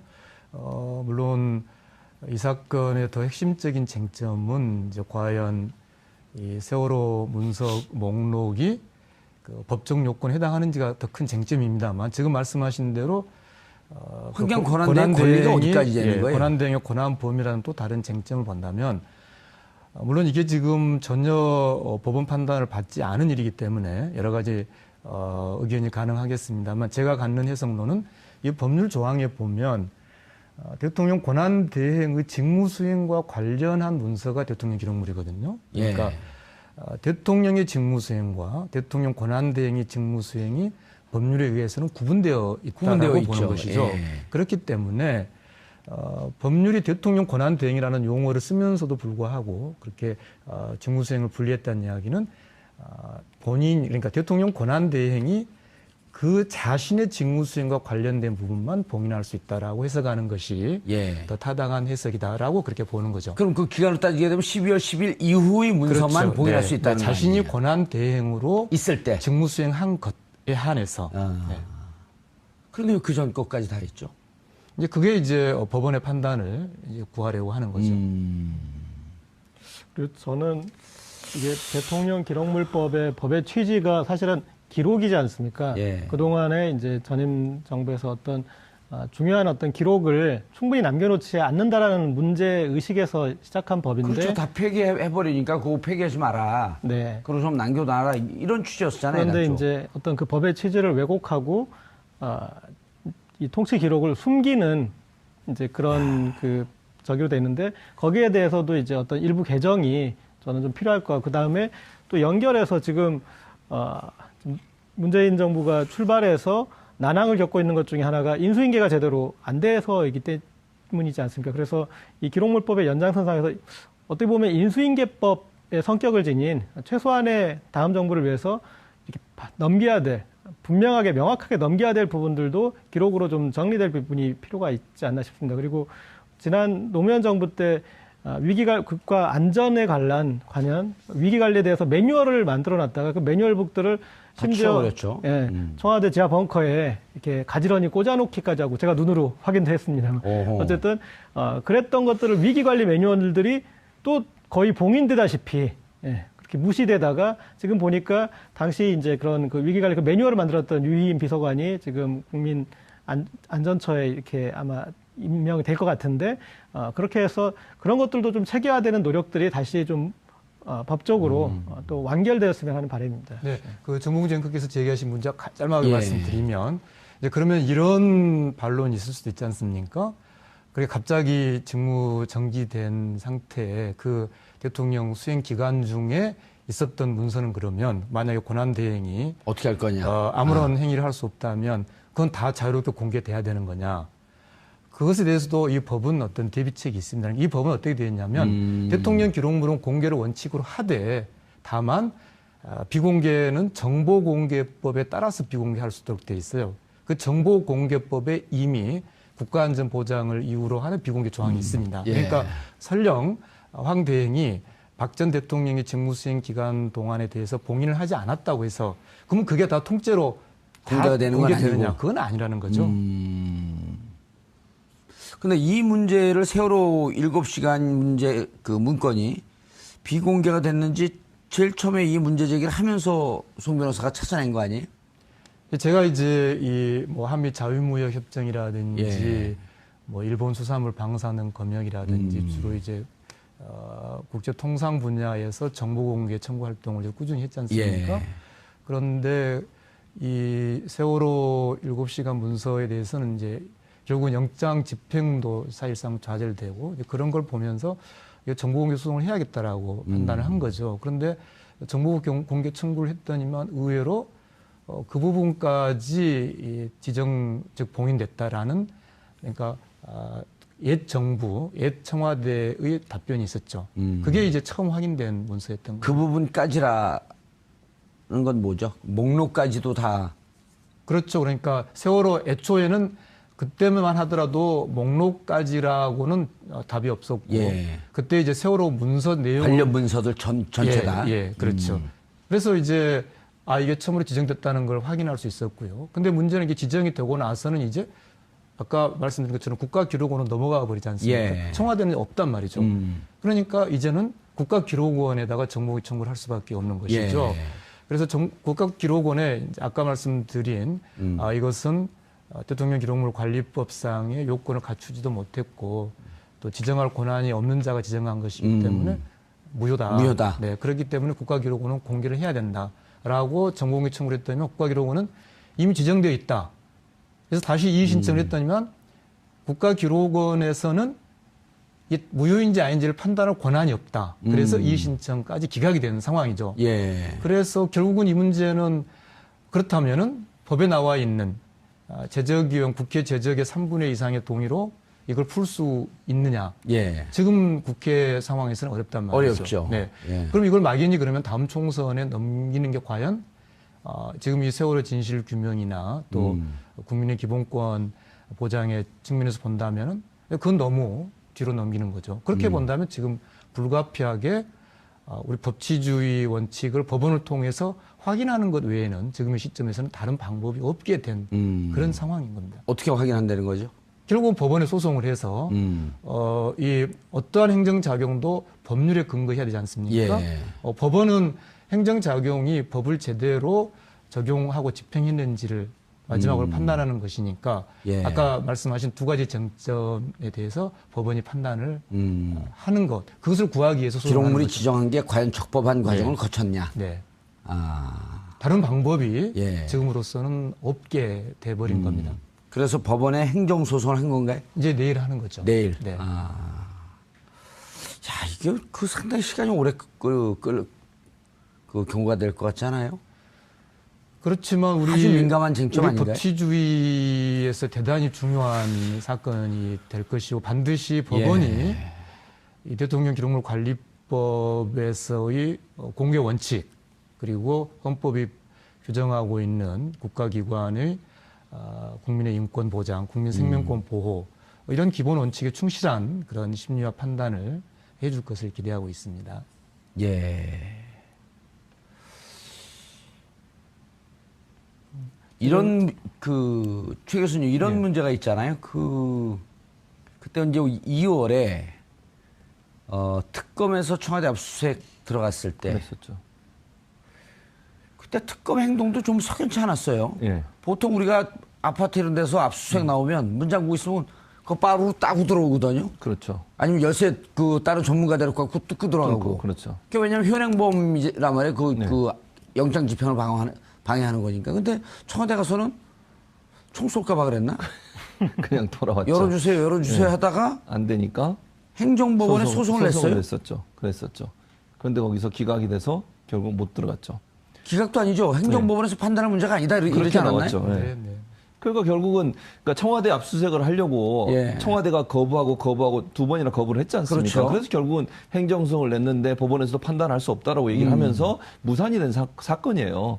그러니까 송 변호사님 열심히 지금 하고 계시는데 혹시나 법원에서 또 이 문제를 제대로 안 받아주거나 또는 여러 가지 이유를 대해서 안 된다고 하면 또 무산된 게 아닌가 하는 우려가 생기고요. 그러나 정권이 바뀌었는데도 그럴까요?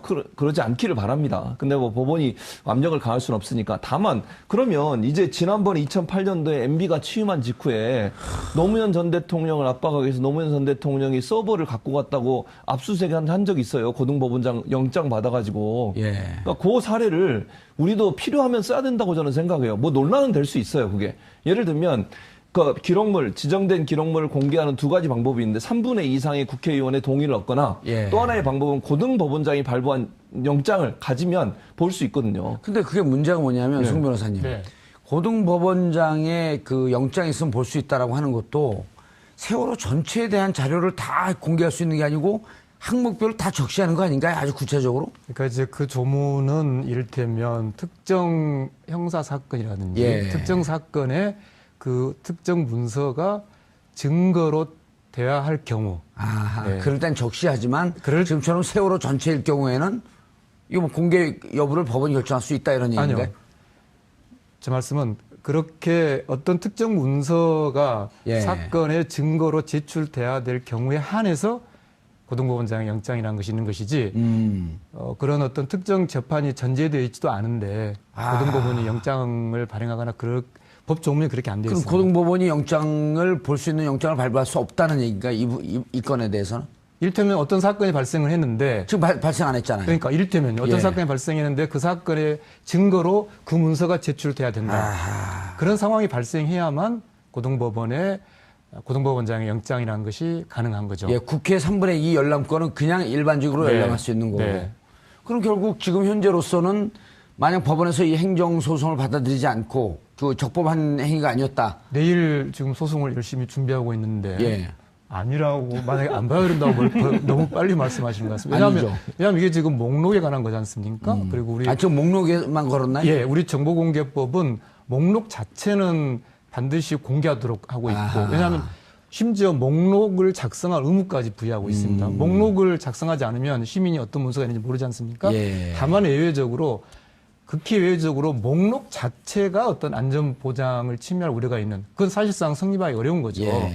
그렇기 때문에 제가 아까 말씀드린 것처럼 이 사건이 우리 헌법에서의 기본권 보장의 기본 원칙과 관련되어 있기 때문에 법원이 국민의 기본권 보장을 위해서 성실히 심리할 것으로 그렇게 기대하고 있습니다.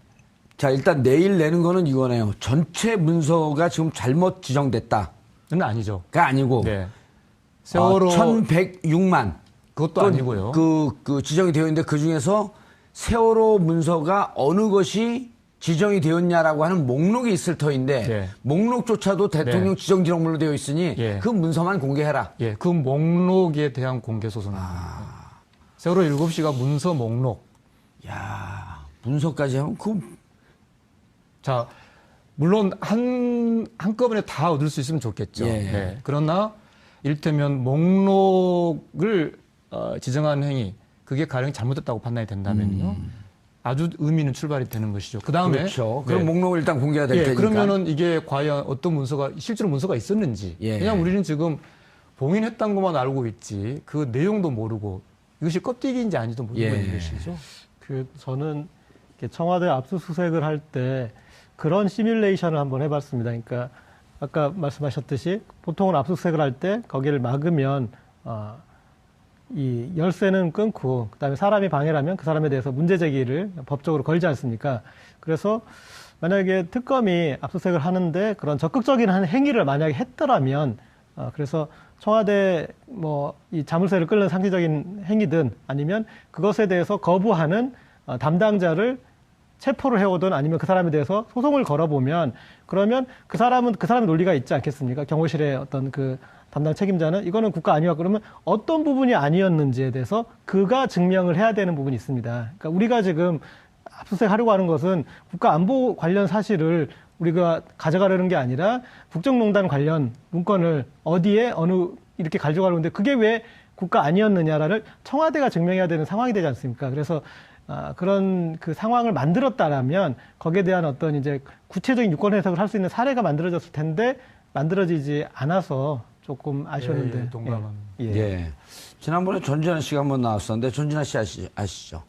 네, 정보공개 소송 열심히 활동 열심히 하고 있는 분이죠. 그분 추정은 자기가 제보를 받은 것까지 근거해서 세월호 문서를 지정했는데 국가 대통령 기록물로 지정했는데 막상 공개해 보면 안에 깡통밖에 없을 것이다. 빈 깡통일 것이다.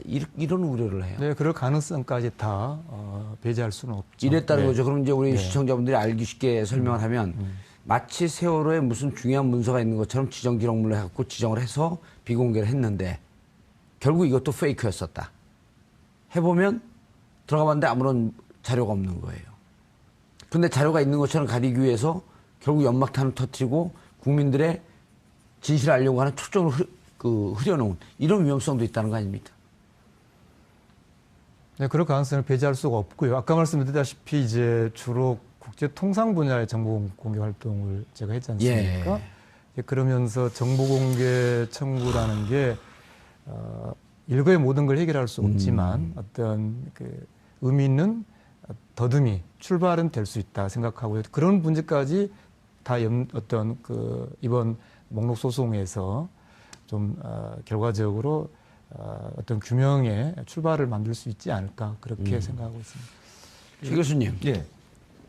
황교안 총리는 뭐 하는 사람이에요? 그러니까요. 뭐 하던 사람이길래 사드 대체 4기 반입된 것도 그분에게는 보고가 보고가 됐는데 됐는데 보고를 안 했죠. 예. 그러니까 더 웃기는 것은요. 그 국장의 말이 더 웃겨요. 보고 안 한 이유를 미국과 비공개로 하기로 해서 합의해서 안 했다 이렇게 얘기하잖아요. 그건 대언론 방침 아니에요? 그렇죠. 언론 방침은 언론에 비공개하라는 거지 대통령한테 비공개하라는 건 아니잖아요. 그거는. 예. 그래서 황교안 전 권한대행한테도 다 보고를 한 거 아니겠습니까? 예. 그런데 문재인 대통령이 대통령 당선되고 나서는 슬그머니 뺐으니까 이건 국기문란이죠. 예. 대통령을 뭘로 보길래 대체. 아니 그거는 그런 그거 짓을 흥분하지 하는 마시고요. 그건 예. 국방위에서 또 따로 하니까. 그렇군요. 도대체 세월호 그리고 논쟁이 되는 본인도 그 법률가란 말이에요. 그렇죠. 논쟁이 되는 것은 12월 9일 이전의 기록물은 또 다른 정보관련법에 의해서 충분히 지정할 수 있는 근거가 있는데 왜 그 지점까지 자기가 하지 않았던 행위들 법적 책임이 있을 거란 생각을 안 했을까요? 그렇죠. 그러니까 저는 그렇게 생각해요. 황교안 전 권한대행이 예. 본인도 거기에 연루가 돼 있기 때문에 그랬을 가능성이 높다고 아하, 보는 거죠. 세월호 문제에 대해서 우병우를 적극적으로 통해서 그럼요. 우병우를 통해서도 그렇고요. 당시에 법무부 장관이었어요. 예. 그런데 그 광주지검장이 조사를 가는 과정에 있어서 압력을 가한 것으로 지금 보도가 계속 나오고 있는 상황이에요. 예를 들면 123 정장을 처벌하려고 했더니 처벌을 하지 못하도록 혐의를 빼라고 얘기하고 압력을 가했다는 것을 여러 증언들을 통해서 나오고 있는 상황이거든요. 예. 그때 당시에 광주지검장이 옷 벗었지 않습니까? 광주지검장의 증언에도 따르면 그런 부분들이 나오고 있기 때문에 어찌 보면 황교안 전 권한대행은 박근혜 전 대통령과 세월호 사건에 있어서는 공범에 가깝다고 봐요. 그런 부분을 본인이 들춰내는 것이 싫기 때문에 결국은 이 문제를 봉인으로 가지 않았나 하는 생각이 드는 거죠. 압수수색도 그때 당시에 기록을 보면 예.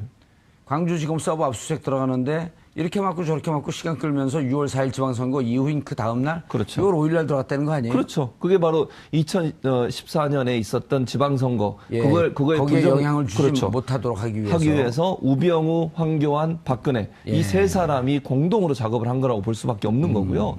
그래서 지금 황교안 전 권한대행 입장에서는 세월호 관련된 모든 자료들을 자기도 관여되어 있다. 그렇죠. 그래서 못 보게 만들기 위해서 30년 동안 봉인을 하는 작업을 했다고 볼 수 있는 것이죠. 그 리스트만 나와도 의미가 좀 있을까요?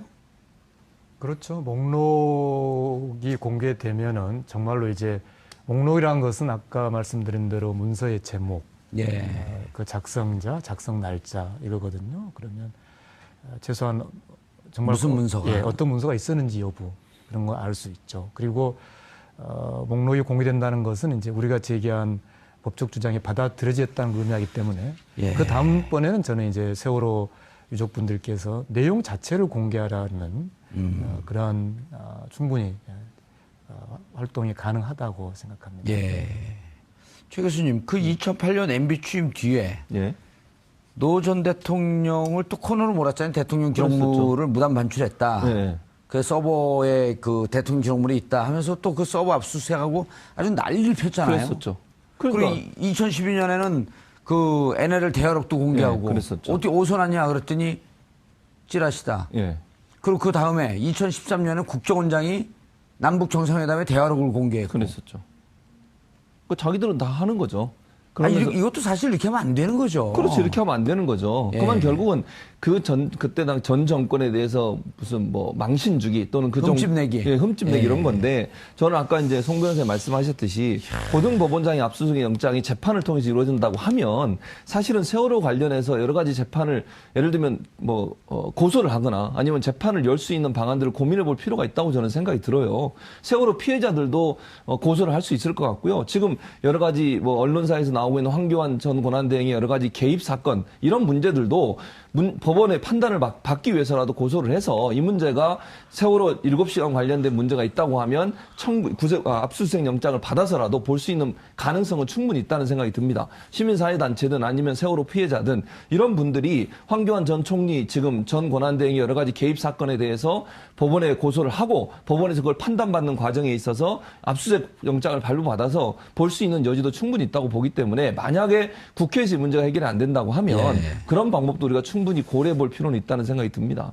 그 소송은 제가 생각을 상식적으로 이게 돼야 되지 않나 싶은데 아까 변호사님이 지적하셨듯이 법에 의해서는 우리가 이제 대통령 권한 대행이 대통령의 권한을 대행한다라고 이렇게 하지만 법에 의해서는 대통령의 직무 수행과 대통령 권한 대행의 직무 수행이 나뉘어졌다고 하지 않았습니까? 그렇기 때문에 대통령 권한 대행이 이 기록물 지정을 한 것은 직무 수행의 범위를 넘는 것으로 볼 수도 우리가 있으니 그래서 황교안 대행이 기록물 지정한 것에 대해서는 권한을 넘은 것으로 봐서 그것에 대해서 지정에 대해서 무효 소송을 제기해서 일단은 황교안 대행이 지정한 것에 대해서 무효로 하는 그 부분에 대한 게 진행돼야 되지 않나요? 전 무효 소송이나 이런 등등의 문제 그러니까 지금 결국 문제는 송 변호사님이 민변의 자격 혹은 개인의 자격으로 이 활동을 했던 분의 자격으로 이렇게 물론 그 활동을 열심히 하시긴 했지만 축소하자는 것이 아니고 이게 국가 차원의 문제 아니에요? 그렇다고 한다면 지금 새로 출발한 이 정부가 과연 황교안 권한대행의 이러한 지정 행위가 옳은가라고 하는 것을 정부 차원에서 문제 제기해야 되는 거 아닌가요? 문제 제기를 할 수 있겠죠. 지금 우리 고 기자님이 중요한 말씀을 해주셨는데 결국은 내일 소송이 그 부분을 포함할 수밖에 없습니다. 왜냐하면 이제 피고가 국가기록원만 될 수가 없는 것이 국가기록원의 입장은 지금 잘 말씀하신 대로 새 정부가 그 잘못됐다라고 지적을 해야 한다면 결국은 국가기록원이 그걸 지적을 해야 된다는 이야기거든요. 그렇죠. 근데 지금 국가기록원의 입장은 자기들은 그 황 대행의 지정행위의 정당성 여부를 판단할 권한이 없다는 것이 공식 입장이에요. 그건 정권 교체 이전에 아닙니다. 소극적이. 정권 교체 이후에. 이후에도 지금 자기들 판단할 근거가 없다. 그래서 지금 이 상황이 불가피한 거죠. 그래서 고 기자님께서 적절히 지적하셨듯이 그 인사 교체를 해야겠네요, 빨리. 잘 지적하셨듯이 이제 내일 1차적으로는 국가기록원이 일테면 이 지정행위가 그대로 있기 때문에 우리들은 어쩔 수 없다. 그런 것에 대비해서 동시에 황 대행의 지정행위가 무효라는 확인 소송을 같이 병합해서 들어갑니다. 아, 내일 같이 들어가나요? 네. 그런데 제가 질문한 그 포인트. 네. 결국 이 정부가 해야 되는 거 아닙니까? 모든 행정작용은 일정한 이제 법적 근거가 있어야겠죠. 그래서 이상적인 것은 국가기록원이 적극적으로 최소한 법률상의 이 중대 명백한 원인 무효에 대해서는 누구에 대해서든지 언제나 무효이기 때문에 국가기록원이 행정 유권 해석이든 뭔가 적극적인 조치를 해주는 게 맞다고 생각합니다. 이번 소송이 그것을 이렇게 어떤 촉진하는 그런 여러 길을 열어놓을 수 있는 그런 의미도 좀 갖기를 바랍니다만 다만 이제 국가기록원에 대해서 직접 어떤 좀 더 광범위한 그런 어떤 의견 제시라든지 그런 활동이 좀 필요한 시점이라고 봅니다. 양동작전일 것 같아요. 그러니까 일단 송기호 변호사님 하는 소송을 통해서 지금 신임 정부에 이런 일을 해야 됩니다. 이런 일을 따져봐야 됩니다를 먼저 지금 보여주신 것이고 또 하나는 어쨌든 고등법원장이 압수수색 영장을 발부해서 이 공개하게 할 수 있으니 근데 그것은 이제 구체적인 재판의 증거 자료가 돼야 되는데 그 부분에 대해서는 세월호 특조위 2기 특조위가 구성된다면 이기특조위에서 이제 그런 관련 제반에 대해서 문제 제기를 하는 과정에서 그 부분에 대해서 이제 어떤 소송 주체가 유가족이 될 수도 있고 국가가 될 수 있겠지만 소송을 가고 그리고 구체적인 어떤 세월호 관련 자료들을 공개하려는 노력을 또 그런 예. 측면에서도 갈 수 있을 것 같습니다. 최 교수님, 예. 대통령 후보 시절에 세월호 7시간 기록이 보인댔다. 진실 30년 동안 가다 놓자는 것 아니냐. 환경권한대행이 봉인한 세월호 기록을 저 문재인이 국회 공개를 요구하겠다. 그래서 반드시 안전한 나라를 만들겠다. 자, 국회 요구하는 것은 어쨌든 3분의 2. 동의를 받아야죠. 3분의 2 이상의 동의가 있기 때문에 현실적으로 불가능하단 말이에요. 그렇죠. 그러면 이제 이것이 다시 원점으로 돌아가서 환경관한대행이 지정한 것이 법적 정당성이 있느냐. 예. 라고 하는 것을 후보 시절에 발언한 것에 근거한 문재인 대통령께서 현 정부가 이러한 적극적 행위를 해야 되는 거로 보이거든요. 해야 되죠. 그러니까 문재인 대통령 입장에서는 본인이 후보 시절에 공약을 낸 거 예. 아니겠습니까? 그렇다고 하면 어떤 형태로든 이 일이 완성될 수 있도록 실현될 수 있도록 하실 필요가 있고요. 예. 그렇다고 아까 말씀하신 것처럼 국회에서 3분의 2 이상의 동의를 얻을 수 없는 상황이라면 다른 다른 국회를 방법도 끌고 들어가면서 자꾸만 정치적 쟁점화 시키는 그렇죠. 것보다도 그럴 수 있죠. 네. 그러면 이제 이렇게 얘기하기 자유한국당 입장에서는 전 정권에 대한 비난이냐 비판이냐 뭐 억압이냐 이렇게 얘기할 가능성이 있기 때문에 그럼 우리 이렇게 얘기했죠. 왜 정권을 뺏겼냐 그럼. 그렇죠. 할 말이 없겠죠. 그럼 예. 그쪽에서. 그래서 그런 부분이 아니라고 하면 지금 두 분이 나눴던 말씀처럼 법적인 방법을 통해서 그걸 밝혀낼 수 있거나 아니면 볼 수 있는 방안들을 찾을 필요가 있다. 그러니까 국가가 적극적으로 개입할 필요가 있고요. 국가라고 하는 것은 그렇죠. 잘못된 나라를 나라답게 네. 만드는 거 아니겠습니까? 잘못된 통치행위나 잘못된 어떤 행위에 대해서 바로 잡는 것도 현 정부가 해야 될 중요한 업무 중에 하나입니다. 그게 적폐청산의 중요한 방법이기도 하고요. 예. 그렇다면 문재인 대통령께서 적극적으로 비서관들이나 수석들을 통해서 이 문제를 법적으로 해결할 수 있는 방안들을 검토하실 필요가 있고 그래야 국민들이 정말 궁금해하고 아직도 진실이 감춰져 있는 거 아니겠습니까? 예. 문재인 대통령 시대가 열렸는데도 아니 그리고 국가기록원을 통해서 예. 적극적 해석할 수 있는 국가기록원이 지금 뒷줄이고 있으면 안 되는 거 아니에요? 그럼요. 이 부분에 대해서 기실 우리가 그때 이런 판단을 했지만 예. 다시 면밀히 검토해 본 결과 이렇게 적극적 판단할 수 있다라고 할수 하는 얘기를 있죠. 하는 것이 제일 간단한 거 아닌가요? 예, 그렇죠. 지금 첫 출발은 일단 목록이니까 예. 목록 부분은 법적 판단을 충분히 할 수 있거든요. 그렇지. 그 내용이야말로 이제 우리가 법적 판단을 받아봐야 되겠지만 목록 공개까지 막은 것은 네. 온당치 않다. 나는 국가기록원의 입장이 있으면 바로 공개하면 되는 거 아니에요? 그렇죠. 이거는. 그러니까 국가기록원을 문재인 대통령께서 어떤 형식으로든 좀 바로잡을 필요가 있다는 생각은 들어요. 예. 그래서 어쨌든 국가기록원이 제대로 판단할 수 있도록 해야죠. 송 변호사님 얘기했듯이 아니 국가기록원이 스스로 판단할 수 있는 부분도 있지 않겠어요? 예. 그런 부분들을 전혀 고려하지 않고 무시하고 못한다고 하는 것도 직무유기죠. 알겠습니다. 세월호 참사와 관련된 자료는 대통령 기록물로 지정돼 30년 동안 봉인된 상태입니다. 환경한 권한대행의 판단입니다. 세월호 참사는 2014년 4월 16일 당일만의 참사가 아닙니다. 불의와 불법이 정상으로 오해되었던 우리 사회의 참사였습니다. 반드시 밝혀내어 진실을 알아야 합니다. 어느 누구도 이를 덮거나 막을 권한이 없습니다. 잘못된 과거를 바로잡는 일, 세월호 참사의 진실을 밝히는 것으로부터 시작해야 합니다. 이 정부도 진실을 밝히기 위해 할 수 있는 모든 조치를 다할 것을 촉구합니다. 6월 6일 화요일 정봉주의 품격시대 마치겠습니다. 감사합니다.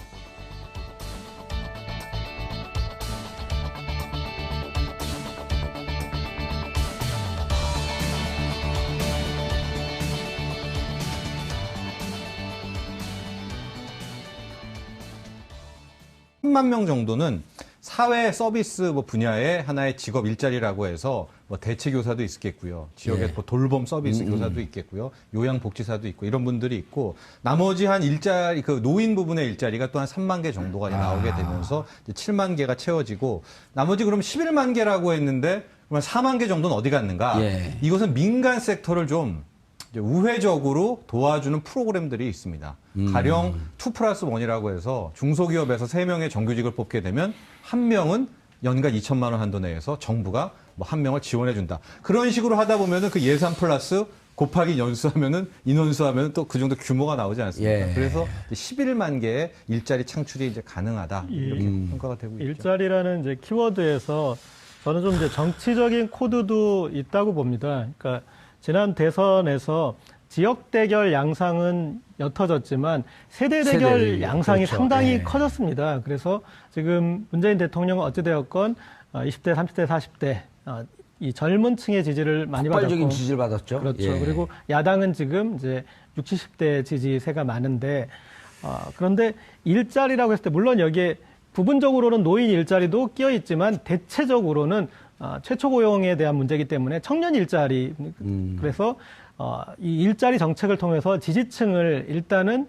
공고히 하고 가는 그런 어떤 그 정무적인 판단도 결합돼 있다고 봐야 되는데 예전에 박근혜 정부에서 노인 수당이나 그런 이제 그런 복지 정책을 통해서 초반에 어떤 이 노년층에 대해서 어떤 공약했던 것과 비슷한 맥락으로 봐야 될 부분도 있을 것 같습니다.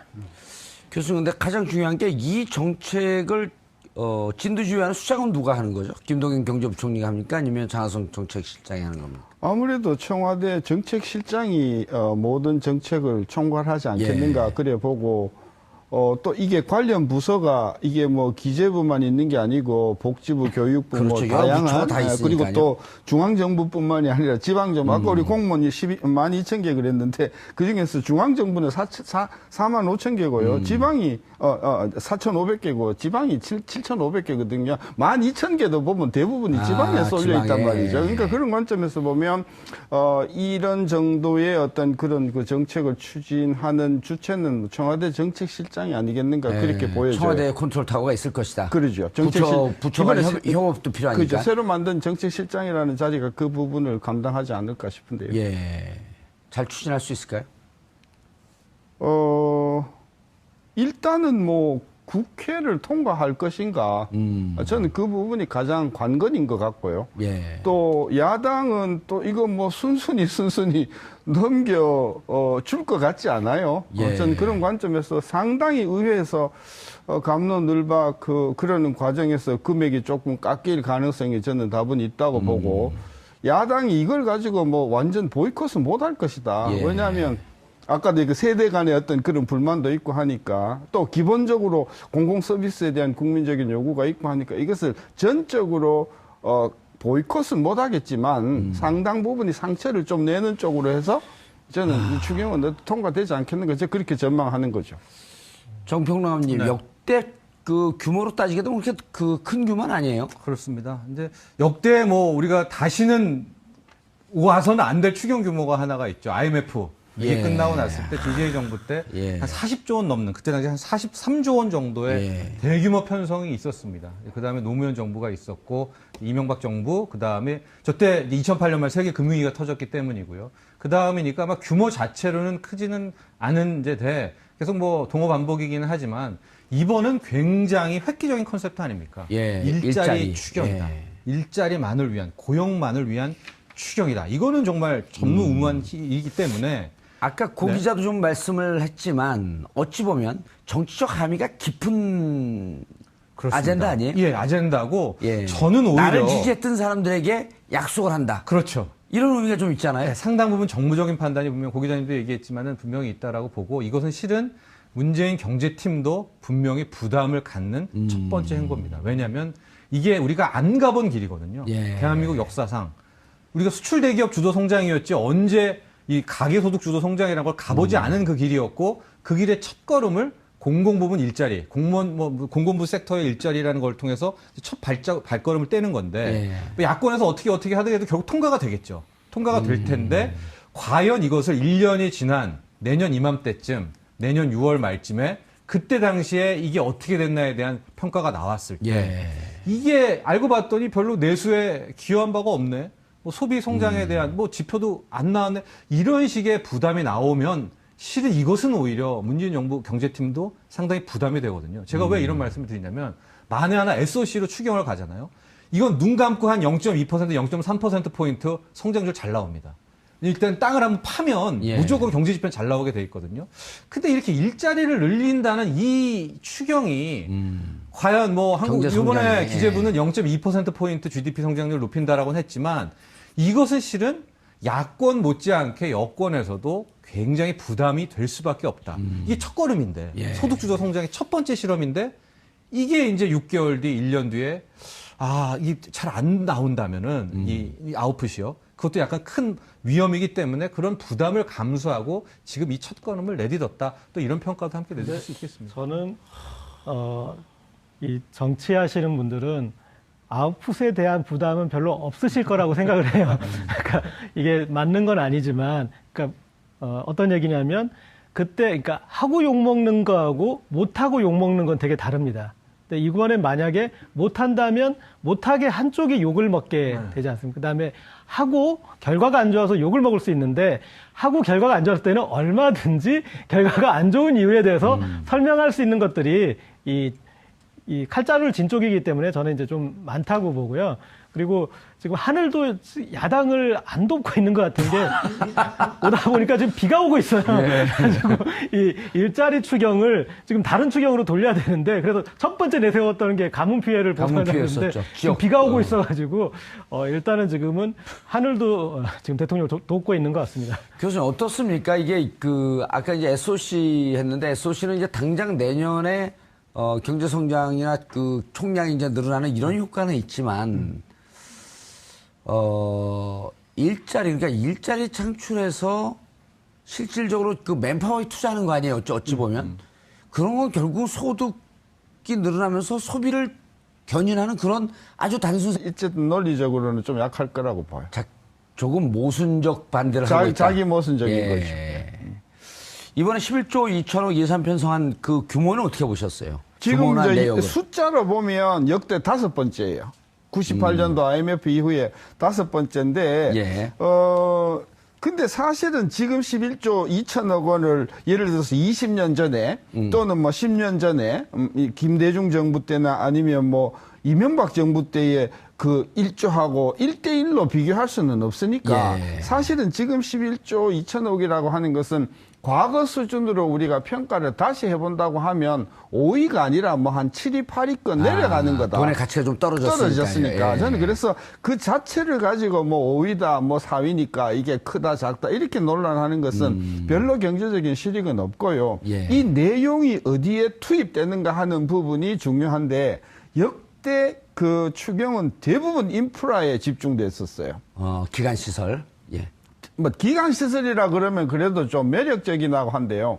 최경환 때는 뭐 했냐면은 복합 리조트라고 해가지고 관광단지 개발하는데 뭐 투입하겠다 뭐 그런 추경 예산을요? 그렇죠. 예. 그 2014년도 추경이 이제 그랬다고 기억이 되는데 어쨌든 이번에 추경은 규모보다도 내용을 일자리 쪽에다가 방점을 뒀다는 것이 굉장히 저는 소위 우리가 자주 쓰는 파라다임 시프트다.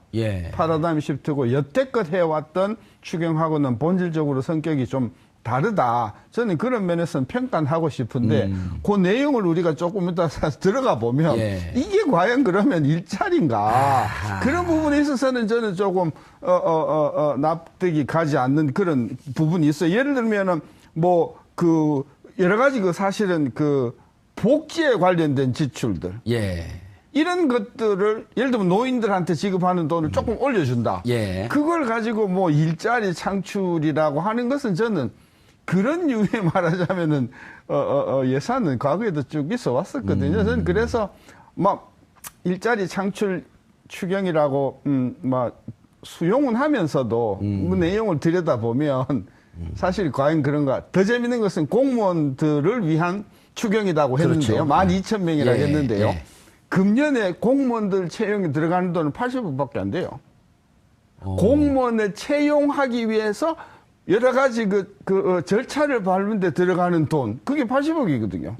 그걸 가지고 뭐 공무원 12,000명을 공무원을 뽑기 위한 준비 작업.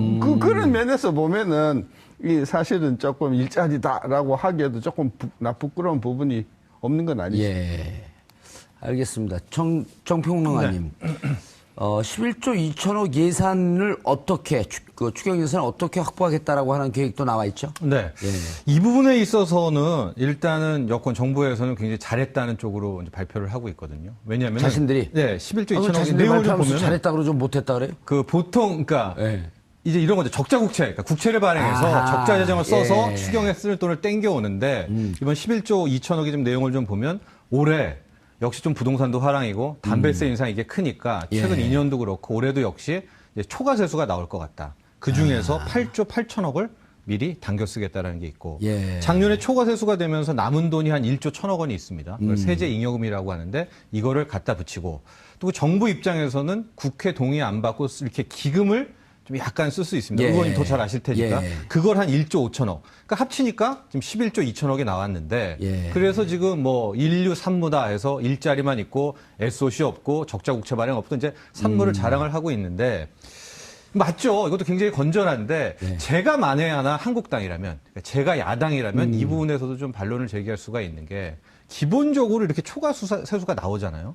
이 초과 세수라는 게 나오기가 굉장히 힘듭니다. 이게 최근에 2년, 3년간 나온 거는 정말 이 급격한 담배세 인상, 담배세 흡연자분들, 예. 그다음에 부동산의 뜬금없는 대화랑, 여기 양도세 이게 터트리면서 갑자기 나온 거기 때문에 정상적으로 재정을 운용한다면 빚 갚는 데 많이 써야 되거든요. 지금 이제 국가부채도 이미 우리도 협의의 국가부채도 60% 되는데 예. 지금 그거를 다시 쓰겠다라고 하니까 실질적으로 국민들 입장에서는 여기에 대해서도 분명히 반론을 제기할 분들이 계신단 말이죠. 그래서 분명히 이번 적자 국채 없이 발행한 것도 높이 평가를 해야 되지만 또 여기에 대한 반론이 전혀 없는 것은 아니다. 이렇게 얘기를 할 수가 있습니다. 보통 이런 게 잘못 지금 8조 8천억이 거친 건 아니잖아요. 거칠 그렇죠. 것으로 예상하는 거 아니에요. 예, 그렇죠.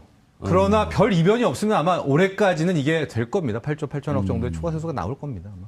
이런 거 연초에 부풀렸다가 연말에 정산할 때는 대충 정산하고 넘어가고 이게 일종 그 관행 아니에요? 그게 관행인데 작년도 그렇고 재작년도 그렇고 뭐 부풀려서 해봤는데 실제 그거보다도 더 거치고 하니까 기재부도 최근 2년간은 좀 깜짝깜짝 좀 놀랐을 겁니다. 워낙 세금이 잘 거쳐가지고요. 예, 담배세 특히. 네. 그러니까 그것도 조금 이따도 얘기하겠지만 그럼 또 뭐가 문제냐?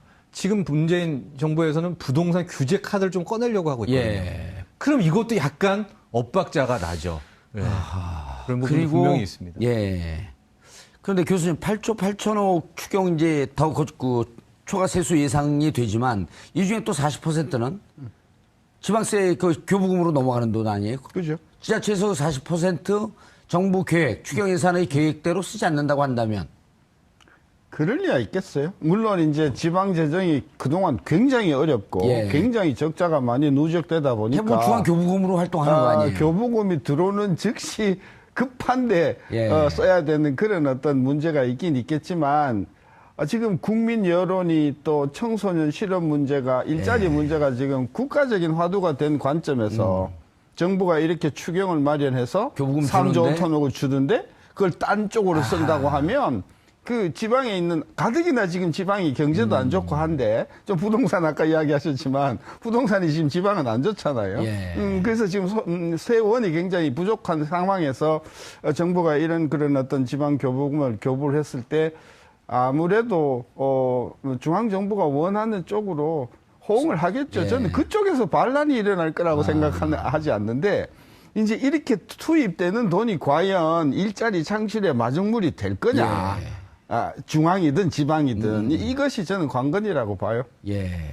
아까 그 말씀을 좀 해주시죠. 공무원 12,000명을 더 뽑는데 네. 올해는 준비하는데 80억 정도 들어가고 그렇죠. 나머지 예산은 어디다가 다 들어가는 거예요? 그러니까 이게 지금 많은 사람들은 올해 12,000명을 뽑는 걸로 알고 있는데 예.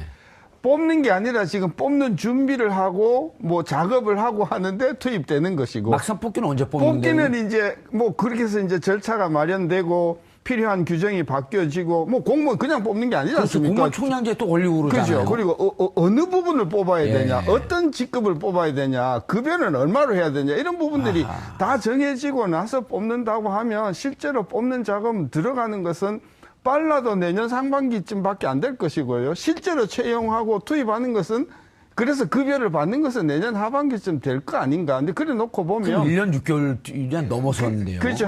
최소한 1년 정도는 기다려야만 그 효과가 있는 것이다. 저는 그래서, 이 부분이 그렇게 뭐 당장 12,000명을 가을서부터 뽑는 거로 그렇게, 이해할 수는 없는 거 아닌가. 정춘천 평론가님, 그리고 야당은 예산 투입에 공무원을 늘린 게 온당하냐라고 하는 원칙적인 문제도 또 제기하고 있어요. 네, 그렇습니다. 이게 뭐 일자리 추경이 갖고 있는 근원적인 뭐 물음이자 근원적인 논쟁인 것이죠. 예, 아니, 국민들이 솔직하게 말씀을 드려갖고 네. 어쨌든 문재인 정부는 후보 시절에 약속을 했단 말이에요. 그렇죠. 일자리 정부가 되겠다. 네. 일자리 만들겠다. 예. 라고 약속을 해놓고 정권을 잡았는데 네. 무언가 그에 상응할 만한 정책을 하긴 해야 될 거 아니에요. 그렇죠. 게다가 그 12,000명도 교수님께서 아마 내년 후반이라고 얘기를 하셨지만 예. 그 후보자 시절의 공약의 12,000명은 올 하반기였단 말이죠. 그다음에 행자부도 국가기획조정자문위원회에 업무 보고 들어갔을 때 제가 알기로는 한 9,000명 정도에 대한 이 TO가도 같이 보고가 들어갔거든요. 예. 그래서 실 한편으로는 이 일자리 추경에 더 올인하고 있는 그 이면에는 그 공약에 대한 예. 특히 올 하반기 12,000명이라는 거에 대해서도 꼭 지키고 싶은 그런 또 대통령의 의지도 함께 반영된 거다. 의지와 현실 어쨌든 충돌할 수밖에 없는 게 현실이네요. 예, 그렇죠. 근데 이제 바로 그 대목이 굉장한 접점이 되죠. 그래서 올해 야당과. 예, 이번 추경에서 12,000명을 뽑고 났는데 예. 그 다음에 또 어려워진다면은 또 추경해서 또 공무원 뽑고 또 예. 추경해서 또 공무원 뽑아야 되느냐 아마 이런 식의 반론들이 나오고 있는 것 같습니다. 근본적인 질문까지도 가능할 것 같습니다. 예. 그러니까 해보세요. 내가 그- 답변할게요. 그렇습니까? 이게 일자리에 대해서 지금 이제 야당이 예.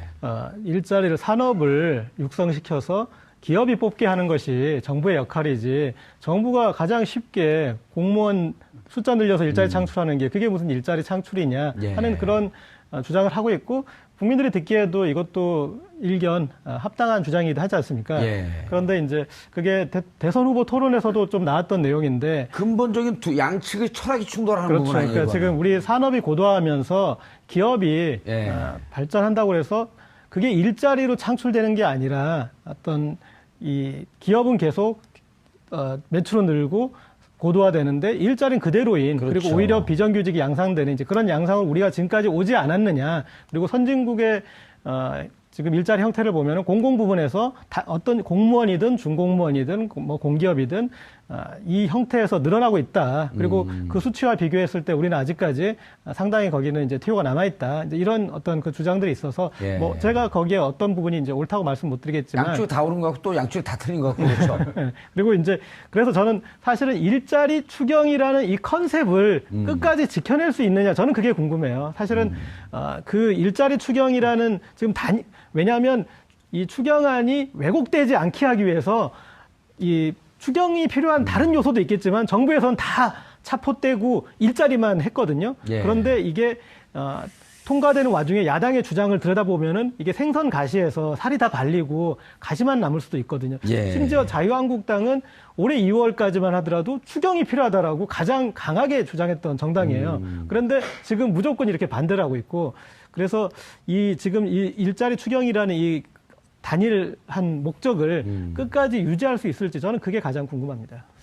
교수님, 기본적으로 그 공공 부문의 일자리도 늘리고 그리고 이제까지 계속 이제 재벌 기업에서 수출도 많이 하고 수출 수익성도 높아갔을 때도 그런 얘기도 나왔었잖아요. 고용 없는 성장이다.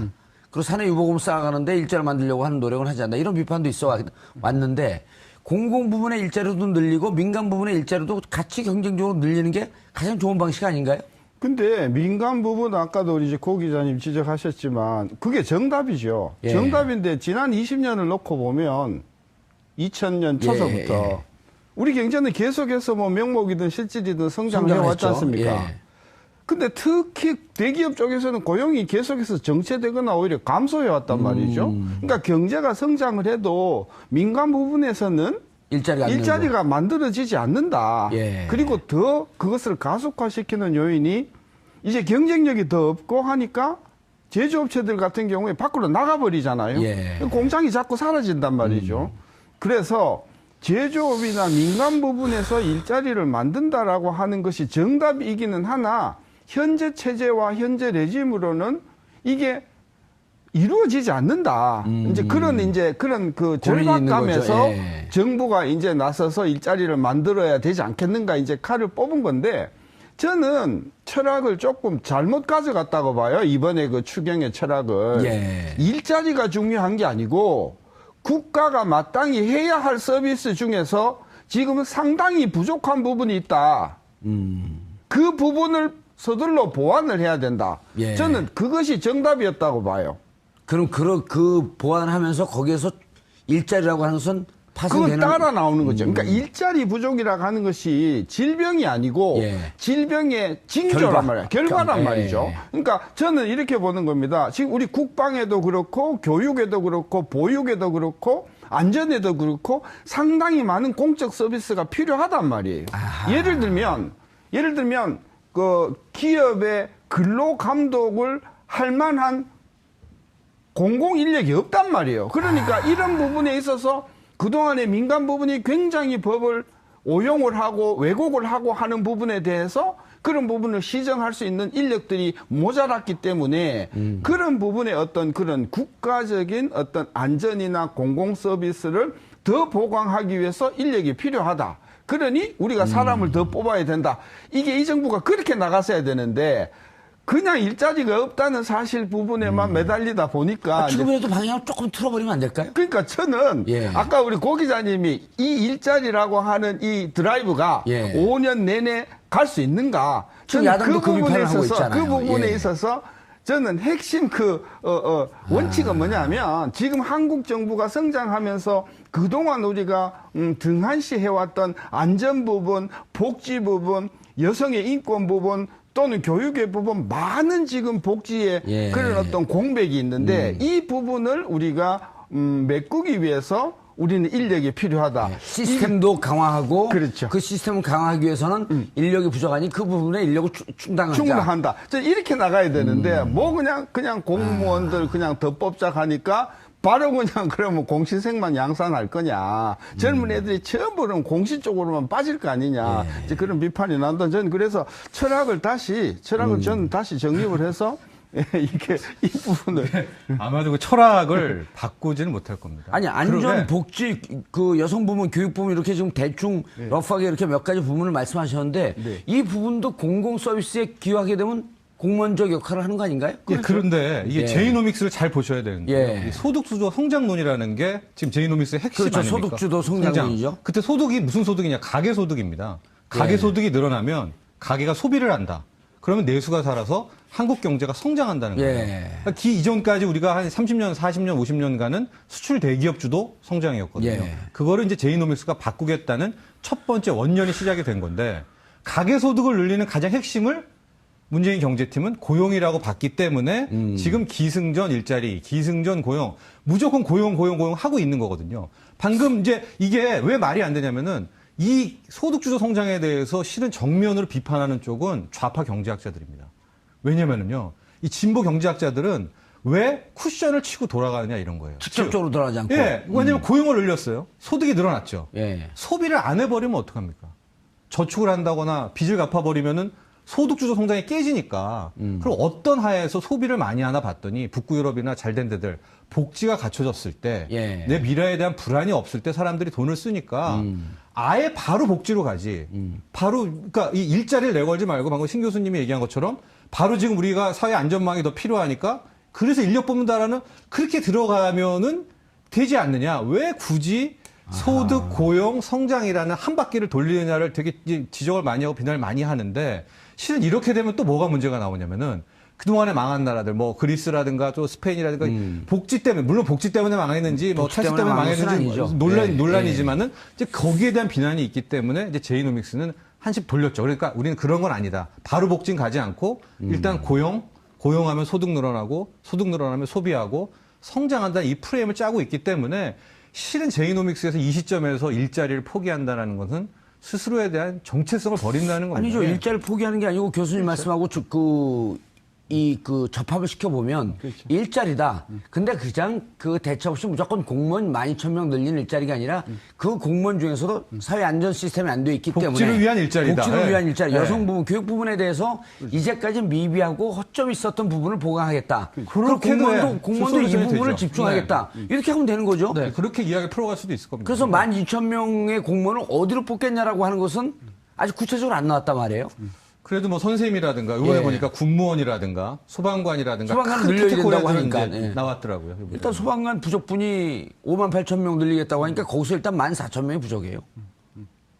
그런 식으로 아마 이제 예. 여권을 설득하면 굉장히 좋은 또 하나의 어떤 논쟁 또 협의의 예. 그런 모습들은 될 수 있을 것 복지라는 같습니다. 측면이 그런 부분이 있는 것 같습니다. 대선 후보 토론에도 이렇게 문재인 당시 후보가 심상정 후보와 이렇게 거리를 두는 부분이 그런 부분이었습니다. 이런 이제 그 복지주도 성장하는 게 이제 어떻게 보면 좌파 경제학자에서는 거의 이렇게 이제 그쪽으로 어떤 의견이 거의 통일되다시피 했는데 문재인 후보 입장에서는 가장 공격받기 쉬운 것이죠. 그렇죠. 그렇게 해서 그리스처럼 복지 파퓰리즘이다. 그렇게 이거 다 비판을 퍼주기 받으니까. 해가지고 망하지 않았느냐 이렇게 예. 가기 때문에 그래서 사실은 여기에서도 어떤 일자리라는 단일 컨셉으로 가고 이게 복지로 가버렸을 때 또 그렇게 해서 나라가 비판을 좀 적게 받을 수 있으니까. 그렇죠. 그래서 이번에는 그냥 하고 아마 제 생각에는 이제 그런 복지주도 성장이나 이런 것까지 그림을 그릴 수 있는 건 이번으로 해서 어느 정도 어떤 이 성과와 또 한계가 보여졌을 때 그 다음 이 대통령이 주장할 수 있는 바가 되지 않을까. 오히려 야당이 이렇게 일자리 늘리면서 그 일자리를 좀 체계적으로 지금 우리 사회에 가장 필요한 부분을 균형적으로 균형 맞추면서 일자리를 좀 늘려가자라고 하는 거에 대한 디테일. 그러니까 그 미세한 부분에 대해서 합의가 있으면 우리가 동의하겠다. 이렇게 하는 게 더 맞지 않을까요? 그렇죠.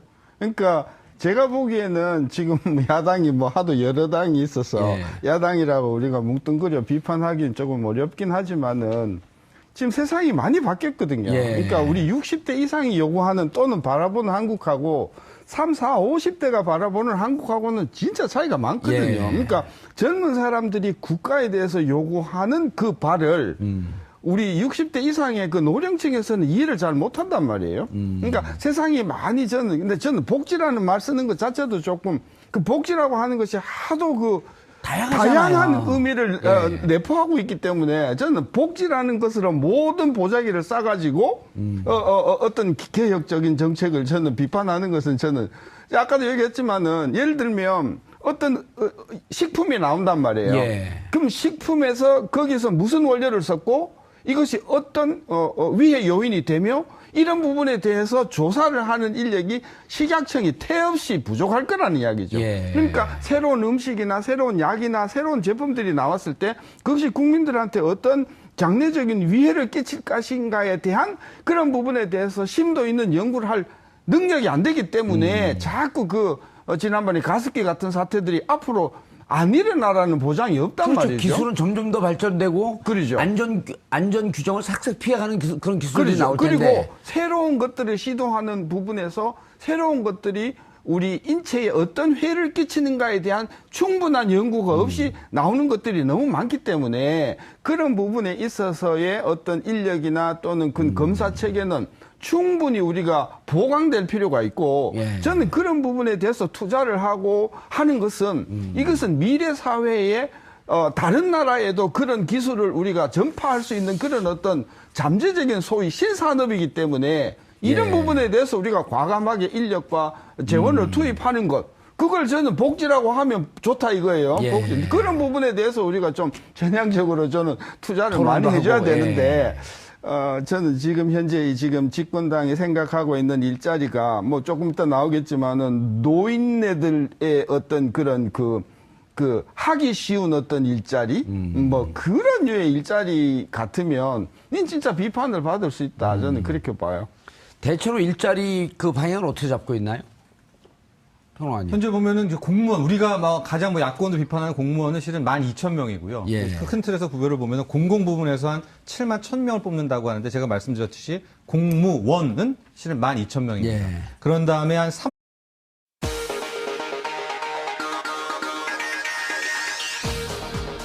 여러분의 오후를 확 뒤집겠습니다. 한 발 더 깊이 들어가는 시사 프로그램. 정봉주 품격시대 정봉주입니다. 문재인 정부가 일자리 창출을 위해 11조 2천억 원의 추가 경정 예산을 편성했습니다. 공공부문 일자리 창출을 마중물로 경기를 부양시켰다는 건데요. 제2노믹스의 첫 단추인 일자리 추경을 둘러싼 기대와 우려를 짚어봅니다. 민주사회를 위한 변호사 모임이 세월호 7시간과 관련된 문서 공개를 요구하는 소송을 제기합니다. 현재 참사 당일 청와대의 행적은 대통령 기록물로 지정돼 최장 30년간 봉인된 상태입니다. 민변의 소송으로 세월호의 진실, 그 판도라 상자가 열릴 수 있을까요? 6월 6일 화요일 정봉주 품격시대 시작하겠습니다. 문재인 정부가 일자리 창출을 위해 11조 2천억 원 규모의 추가 경정 예산안을 편성했습니다. 장하성 청와대 정책실장은 현재 일자리 부족과 소득 분배 악화 상황을 재난에 가깝다고 표현하며 추경의 필요성을 강조했습니다. 근거로는 소득 하위 20%인 최하위 계층의 소득이 지난해 1분기부터 5분기 연속으로 급격하게 감소했다는 점을 제시. 이런 원인은 결국 높은 실업률 때문에 발생한다고 진단했습니다. 하지만 자유한국당은 이번 추경은 국가재정법이 정한 추경 편성 요건에 부합하지 않는다며 일찌감치 반대 입장을 펼쳤습니다. 현행 국가재정법상 추경안 편성 요건은 전쟁이나 대규모 재해가 발생한 경우, 경기 침체, 대량 실업, 남북관계 변화 등 대내외 여건에 중대한 변화가 생겼거나 생길 우려가 있는 경우, 또는 법에 따라 국가가 지급해야 할 지출이 생겼거나 증가하는 경우 등 3가지입니다.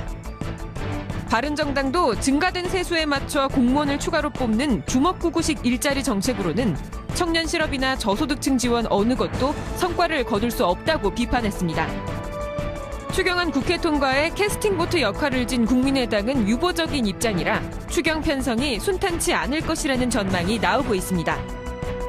청년 실업률이 17년 만에 사상 최고 수준에 이른 현재, 문재인 정부의 1호 정책인 일자리 창출이 추경을 통해 민간 부문의 수요를 견인하는 마중물 역할을 할 수 있을지 지금부터 분석해 보겠습니다.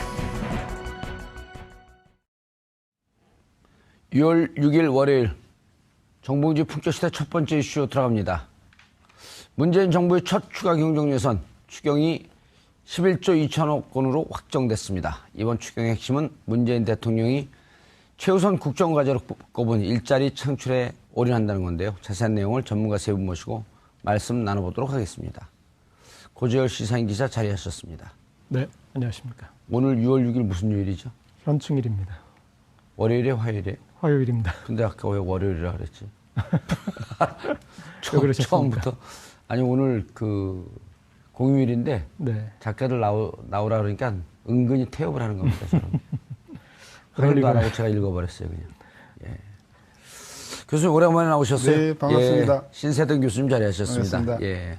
정철진 경제평론가님 자리하셨습니다. 네, 안녕하십니까. 예. 오래간만에 나오셨죠? 네, 그런 것 같아요. 어디 경제 TV를 보니까 거기서 막 이걸 털고 계시더라고요. 네. 경제 TV는 많이 나가시죠? 아니요, 경제 TV도 요즘에 잘 뭐 안 하고 있고 예. 전반적으로 좀 방송 중이 이제 정치 쪽으로 많이 포커스가 좀 맞춰지면서 예. 또 오랜만에 품격 시대에서 경제 이슈를 다룬다고 해서 예. 그냥 달려왔습니다. 요즘은 어찌 보면 추경도 추경이지만 다음에 부동산 문제도 한번 다뤄야 될 것 같아요. 좋죠. 네. 지금 부동산 폭등하려고 들썩들썩하고 있는데. 네, 그렇죠, 교수님? 그렇죠. 예, 알겠습니다. 그럼 다음 주에는 부동산 문제를 한번 다뤄보도록 하겠습니다. 네. 추경. 일단 경제만 나오면 기자들도 좀 움츠리잖아요. 이거 잘 예. 모르는 것 같아갖고. 전문가 3분 모시고 그러는데 움찔하더라고요. 예, 저는 그냥 오늘 전문가 두 분에게 공부하는 예. 자세로 임하도록 하겠습니다. 아니, 전문가 3분은 맞아요. 저까지 포함해서. 예산 편성을 어떻게 하겠다는 건가요? 이번 추경은 이제 특이한 게 일자리만을 주제로 편성이 되었고요. 구체적으로 보면 일자리 창출에 4조 2천억 원, 그리고 예. 일자리 여건 개선에 1조 2천억 원, 일자리 기반 서민생활 안정에 2조 3천억 원, 그리고 마지막으로 지역 일자리 창출을 위한 지방재정 보강에 3조 5천억 원이고요. 예. 오늘 천천히 말씀을 나누겠지만 역대 정부에서 추경이 통과를 못한 적은 없습니다. 그러니까 추경이 처음 계획과 이렇게 변경된 적은 있지만 못한 적은 없고, 그리고 예. 지금 야당의 반대는 제가 봤을 때는 이 추경이 통과되기 위해서 또 야당이 원하는 바도 좀 들어달라라는 그런 큰 틀에서는 일단 이제 그렇게 보시면서 대체적으로 살펴보시면 될 것 같습니다. 야당이 원하는 바는 가뭄 대책에 따른 주로 이제 농촌 지역에서 지역 예산 좀 달라 이런 거 아닌가요? 네. 예. 근데 가뭄 예산도 있긴 있어야 될 텐데.